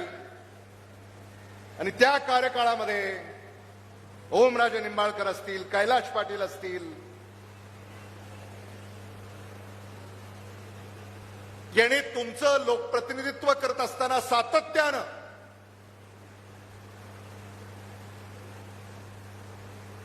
धाराशिवला आपल्याला काय करता येईल याचीच चर्चा केली. जिल्हा तिथं वैद्यकीय महाविद्यालय व रुग्णालय ही संकल्पना आम्ही महाराष्ट्रापुढे मांडली. आणि मराठवाड्यामध्ये उर्वरित जिल्ह्यामध्ये वैद्यकीय महाविद्यालय व रुग्णालय याची मंजुरी देण्याची वेळ जेव्हा आली तेव्हा मराठवाड्यातली महाविकास आघाडी सरकारच्या कार्यकाळातली पहिली मंजुरी ही धाराशिव वैद्यकीय महाविद्यालय व रुग्णालयाची होती. आणि यासाठी ओमराजे निंबाळकरांनी, कैलाश पाटलांनी अनेक बैठका घेतल्या. तत्कालीन मुख्यमंत्री उद्धव ठाकरे यांचे मला आभार मानावे लागतील. की क्षणाचाही विलंब न लावता त्यांनी वैद्यकीय शिक्षण मंत्रालयाच्या या प्रस्तावाला मंजुरी दिली आणि आज तुमच्या हक्काचं वैद्यकीय महाविद्यालय व रुग्णालय आपल्या जिल्ह्यामध्ये धाराशिवमध्ये उभं राहिलंय. तिथं सामान्य माणसावर उपचार होत आहेत. सामान्य कुटुंबातील विद्यार्थी विद्यार्थिनी वैद्यकीय शिक्षण घेत आहेत. धाराशिव जिल्ह्याचं भवितव्य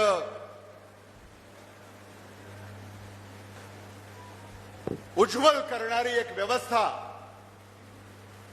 धाराशिव वैद्यकीय महाविद्यालय व रुग्णालय याच्यामुळं या ठिकाणी अस्तित्वात आली. हे मला मुद्दामून या ठिकाणी आपल्यापुढे मांडावंसं वाटतं आणि त्याचं सारं श्रेय आपल्या उमेदवाराला ओमराजे निंबाळकरांना जातं. हे आपण समजून घेतलं पाहिजे.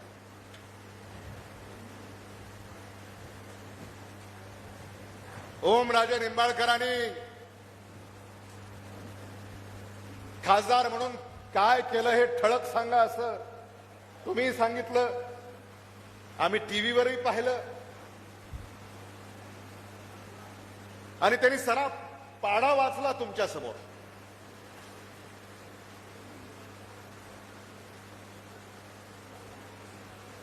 एवढं काम ओमराजे निंबाळकरांनी या ठिकाणी केलेलं आहे आणि या कामाची पावती आपल्याला येत्या 7 मे रोजी द्यायची आहे. हे पक्क आपल्या डोक्यामध्ये लक्षात ठेवलं पाहिजे. भारतामध्ये सत्ताधाऱ्यांच्या विरोधामध्ये हवा आहे. महाराष्ट्रामध्ये सत्ताधाऱ्यांच्या विरोधामध्ये हवा आहे आणि या हवेचा जोर मराठवाड्यामध्ये अधिक आहे आणि त्याही पेक्षा अधिक या हवेचा जोर धाराशिवमध्ये आहे. हे मला आपल्याला सांगायचं. मराठवाड्यामधल्या 8 जागा 8 पैकी 8 जागा महाविकास आघाडी जिंकणार.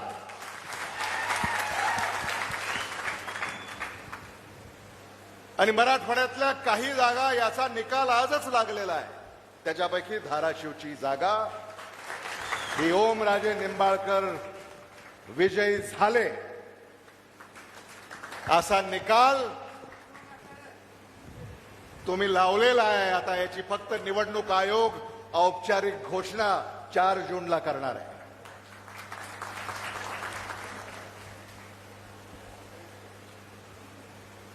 धाराशिवला आपल्याला आणखी योजना आणायच्यात. मराठवाड्याच्या हक्काचं 21 टीएमसी पाणी जे आदरणीय विलासराव देशमुख साहेबांनी मंजूर केलं, आदरणीय मधुकरराव चव्हाण साहेबांनी त्याचा पाठपुरावा केला, परिश्रम घेतले आणि आदरणीय मधुकरराव चव्हाण साहेबांनी सांगितलं 21 टीएमसी पैकी फक्त 7 टीएमसी पाणी आजवर आलेलं आहे आणि म्हणून उर्वरित 16 टीएमसी पाणी ओमराजे येणाऱ्या काळामध्ये हे आपल्याला आणावं लागेल.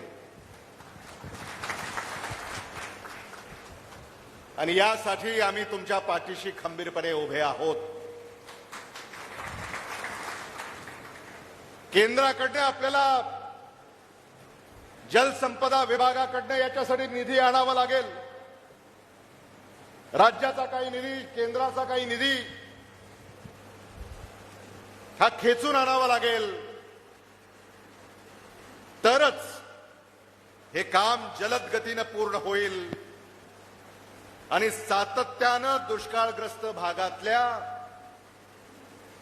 जनतेला जो त्रास होतोय त्या त्रासापासून जनतेला आपल्याला मुक्त करता येईल. हे देखील मला आपल्याला या ठिकाणी सांगायचं. धाराशिव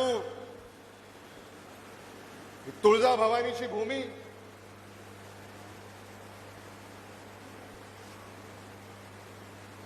छत्रपती शिवाजी महाराजांनी स्वराज्याची शपथ इथेच घेतली. आणि काय जादू आहे या भूमीमध्ये. आता सौर ऊर्जेसाठी धाराशिव जिल्हा हा क्रमांक 1चा जिल्हा आहे असं म्हणतात. सौर ऊर्जेसाठी देशामध्ये काहीतरी जादूच असेल. लातूर नाही पण धाराशिव आहे, सोलापूर नाही पण धाराशिव आहे, बीड नाही पण धाराशिव आहे. काहीतरी या भूमीची ख्याती आहे. म्हणजे धाराशिववर सूर्य प्रसन्न आहे, सूर्याची किरण प्रसन्न आहेत. आणि म्हणून येणाऱ्या काळामध्ये धाराशिवला सोलर डिस्ट्रिक्ट ऑफ इंडिया म्हणून आपल्याला नावारूपाला आणता आलं तर त्याच्यासाठी देखील आम्ही प्रयत्न करणार आहोत. विजेचे दर आता खूप वाढत चाललेले आहेत. आणि ओमराजे, एकदा धाराशिव जर solar district of India, solar district of Maharashtra जर झाला तर या सोलर एनर्जीवर उभे राहणारी कारखानदारी इथं धावत पळत येईल. कारण आता सौर ऊर्जा ही फक्त 3 रुपये प्रति युनिट आहे आणि कोळशावरची वीज 17 रुपये, 15 रुपये, 13 रुपये असे त्याचे दर आहेत. आणि म्हणून आता उद्योजक देखील कोळशाची वीज आता घेत नाहीयेत आणि सौर ऊर्जेची वीज ते घेत आहेत. हा बदल होत चाललेला आहे. आणि म्हणून येणारा काळ हा धाराशिवचा आहे असं मी म्हणालो तर ते चुकीचं होणार नाही. महाविकास आघाडीचं सरकार या महाराष्ट्रामध्ये येणार. उल्हासदादा, आपण काळ्या दगडावरची पांढरी रेघ आहे असं आजपर्यंत म्हणत होतो, पण आता त्याच्यात बदल झालेला आहे. महाराष्ट्रामध्ये महाविकास आघाडीचं सरकार येणार. ही काळ्या दगडावरची भगवी रेघ आहे. नव्या उपमा आता लोक देत आहेत.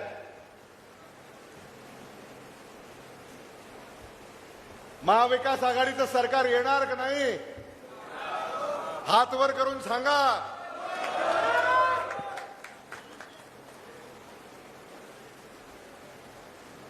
लोकसभेच्या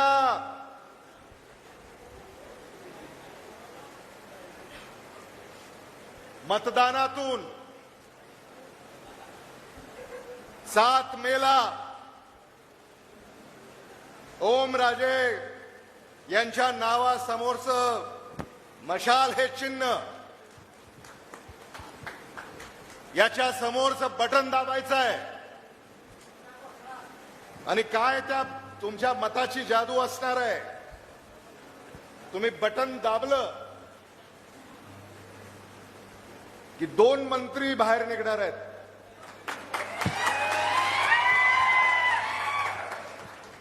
दोन मंत्री,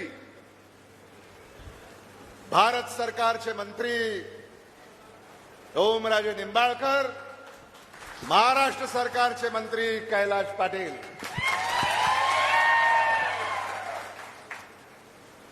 कैलाश पाटलांचं तुम्ही ऐकलं नाही का?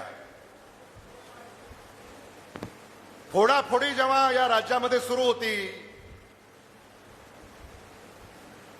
त्या फोडाफोडीचा कलंक त्यांनी आपल्या स्वतःवर लावून घेतला नाही.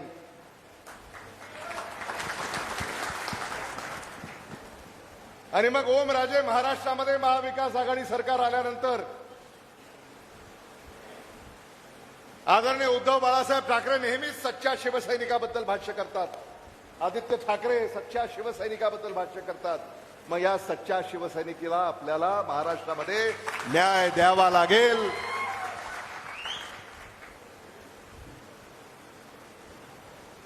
आणि या काँग्रेसची काही शिफारस जर चालली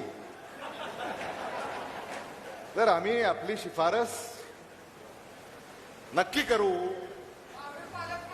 हे देखील ते एक झालं की दुसरं होतंय, दुसरं झालं की तिसरं होतंय, काही काळजी करू नका. ती शिफारस देखील आम्ही करू. हे चांगली माणसं पुढे आली पाहिजे.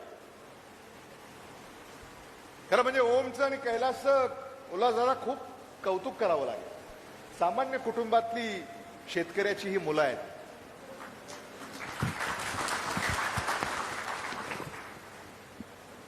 सामान्य माणसाच्या हक्कासाठी लढतायत. सरकार अंगावर घेतली पण सामान्य माणसाची साथ यांनी सोडली नाही.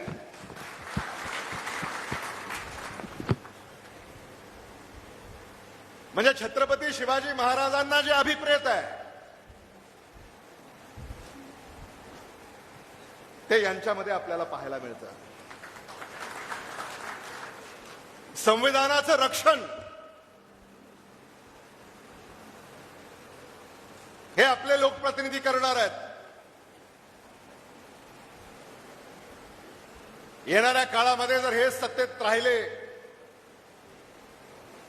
तर चीन आणि रशियासारखं भारतात सुद्धा निवडणुका होतील का ही शंका प्रत्येकाच्या मनामध्ये आहे. आणि म्हणून आपल्यापैकी प्रत्येकाला माझी ही कळकळीची विनंती आहे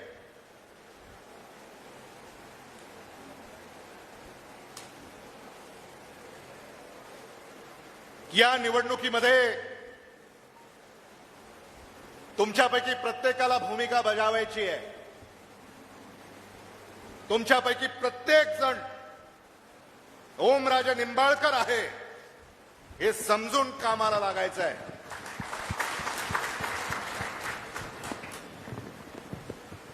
मताधिक्य हे वाढवलं पाहिजे.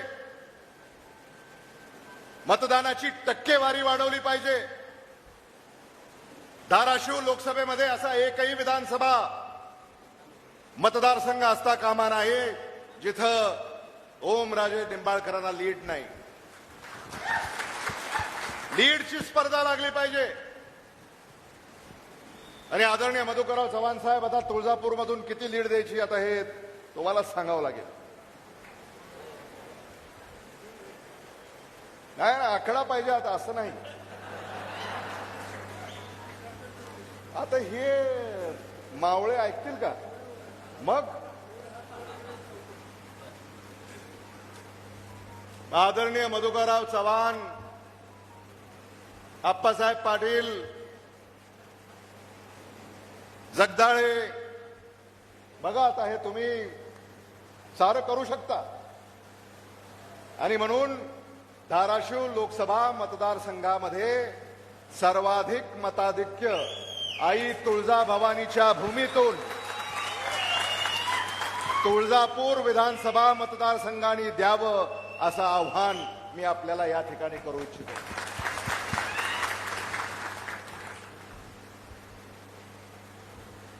हे नाही केलं तर मग काय केलं?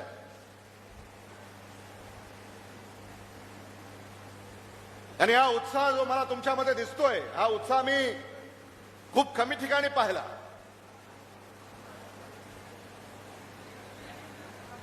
आज अगदी अल्प अवधीच्या सूचनेवरनं आपण या ठिकाणी एवढ्या मोठ्या संख्येनं एकत्रित झाला याबद्दल आपल्या सगळ्यांचे मी मनापासून आभार व्यक्त करतो. बोलण्यासारखं खूप आहे पण सारे मुद्दे आपल्या पुढं मांडण्यात आलेले आहेत. भारतामध्ये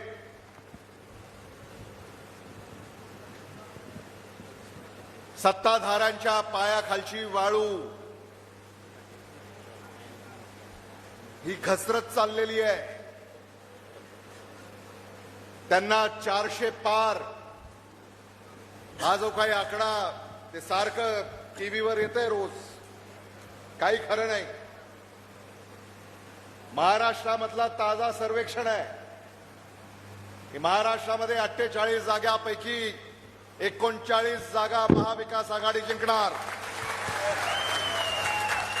आणि महायुतीला एका आकड्यात महाराष्ट्रातला जो 72 मतदार आहे, एका आकड्यातच त्यांना गुंडाळल्याशिवाय राहणार नाही, हे मला मुद्दामून या ठिकाणी सांगितलं पाहिजे. आणि म्हणून महाराष्ट्राचे उद्याचे खासदार जेव्हा निवडून जातील, तेव्हा या देशाच्या सर्वोच्च सभागृहामध्ये आपल्या धाराशिवचा खासदार ओमराजे निंबाळकर निवडून गेले पाहिजेत, ही खुंडाट आपण सगळ्यांनी बाळगली पाहिजे. इथल्या उमेदवाराबद्दल न बोललेलंच बरं. आणि तुम्ही सांगितलं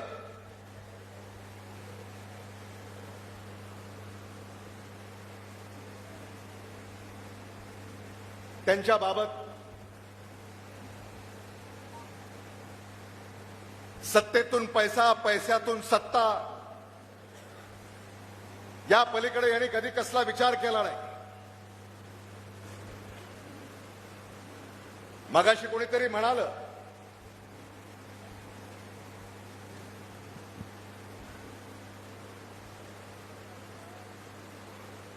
की सगळं एका कुटुंबामध्ये एकवटण्याचा जो प्रयत्न चाललेला आहे,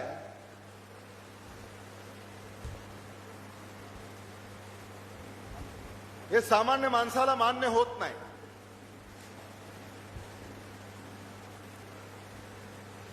म्हणजे राष्ट्रवादी काँग्रेस पक्ष जो न्यायप्रविष्ट आहे, तोही आमच्याच कुटुंबामध्ये, भारतीय जनता पक्ष तोही आमच्याच कुटुंबामध्ये, आणि आता न्यायप्रविष्ट शिवसेना हा देखील आमच्याच कुटुंबामध्ये. आणि म्हणून महायुती तर सरकार आपण ऐकलंय, पण महायुती कुटुंब,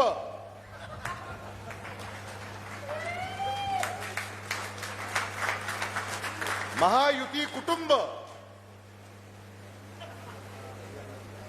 हे इथंच याचा साक्षात्कार आपल्याला झालेला आहे. आणि मग अशा स्वार्थी मंडळीच्या पाठीशी उभं राहायचं का, हा खरा सवाल आहे.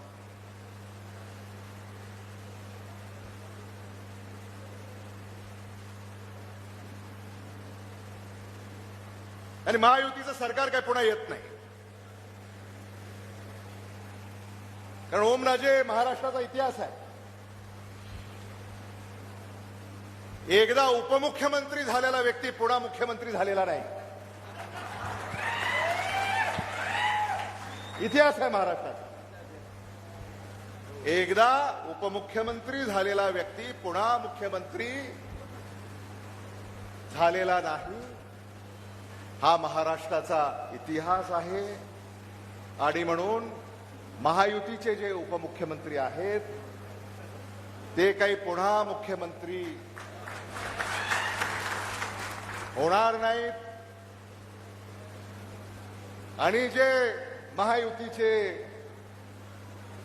मुख्यमंत्री आहेत त्यांच्या ज्या काही अडचणी आम्ही ऐकतोय,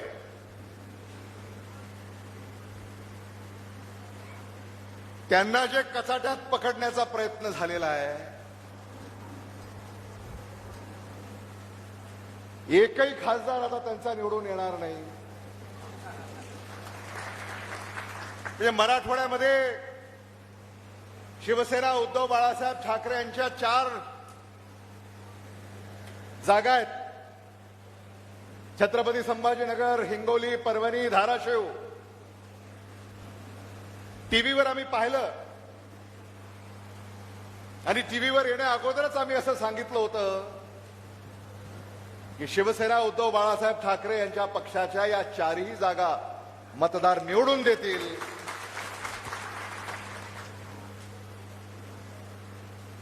आणि म्हणून पुन्हा मुख्यमंत्री सुद्धा काही, आणि आपल्याला तर माहिती आहे पुन्हा येईन म्हणणाऱ्यांचं काय होतं. त्यामुळं ते देखील येतील असं वाटत नाही. तुम्हीच निवडून देणार नाही. आणि म्हणून महाराष्ट्राला एक नव्या पहाटेची महाराष्ट्र वाट पाहतोय आणि ती तुम्हाला साकारायची आहे. मुख्यमंत्री कसे असावेत? यशवंतराव चव्हाणांसारखे, शरद पवारांसारखे, शंकरराव चव्हाणांसारखे, वसंतदादा पाटलांसारखे, AR अंतुलेंसारखे, वसंतराव नाईकांसारखे.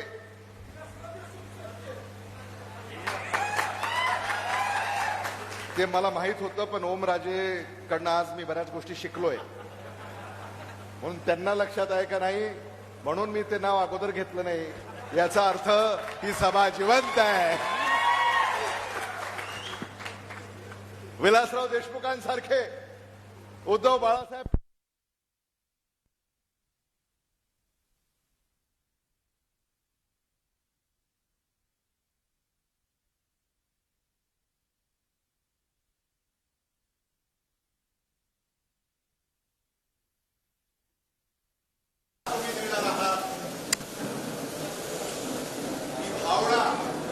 आज या सभेमध्ये जागृत होते आहे. म्हणून मी आपल्याला पुन्हा एकदा एक विनंती या ठिकाणी करणार आहे. ओमराजे यांनी जे काही मुद्दे मांडले त्या सगळ्या मुद्द्यांची उत्तरं ही काँग्रेस पक्षाच्या जाहीरनाम्यामध्ये आहेत. राहुल गांधी यांनी तो जाहीरनामा काँग्रेसचं गॅरंटी कार्ड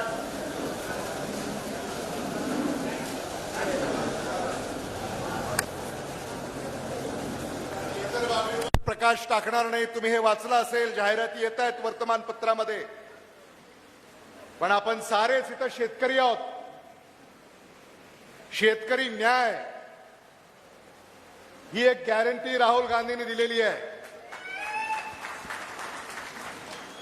शेतीमालाला योग्य भाव स्वामीनाथन आयोगाच्या सूत्रानुसार कायदेशीर हमी भावाची गॅरंटी, कर्जमुक्ती, कर्जमाफीच्या प्रभावी अंमलबजावणीसाठी कायमस्वरूपी आयोगाची स्थापना, विमा रक्कम थेट खात्यात ट्रान्सफर, पिकाचे नुकसान झाल्यावर विम्याची रक्कम 30 दिवसात थेट बँक खात्यात ट्रान्सफर करण्याची गॅरंटी, योग्य आयात निर्यात धोरण. पाम तेल बद्दल आपण जे म्हणालात, कांद्याच्या आयात बंदीवर जे भाष्य तुम्ही केलं, निर्यात बंदी जी सरकारनं केली, तर त्याच्यासाठी सुद्धा योग्य आयात निर्यात धोरण, शेतकऱ्यांच्या सल्ल्यानुसार नवीन आयात निर्यात धोरण याची गॅरंटी आणि शेतीची GSTतून मुक्ती. शेतकऱ्यांना लागणाऱ्या सर्व उपकरणावरील GST काढून टाकणार ही गॅरंटी.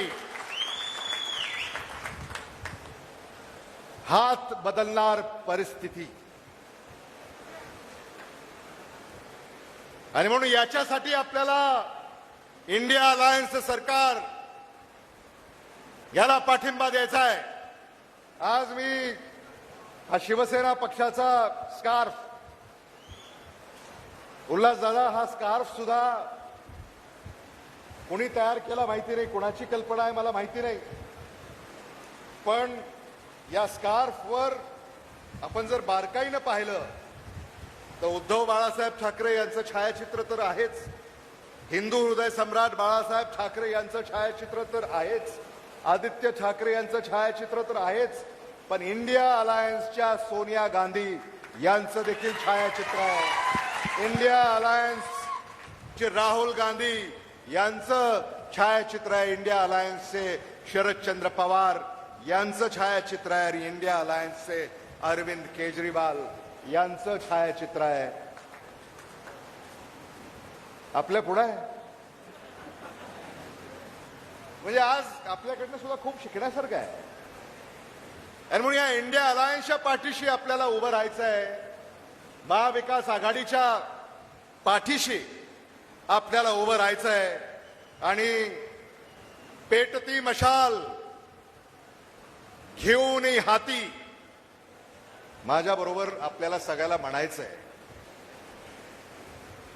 पेटती मशाल, पेटती मशाल घेऊनही हाती वाजवावी विजयाची तुतारी. धन्यवाद. जय हिंद, जय महाराष्ट्र. धन्यवाद भैयाजी. खूप मोलाचं मार्गदर्शन या ठिकाणी आपण असंख्य कार्यकर्त्यांना केला. एक छोटासा पक्ष प्रवेश.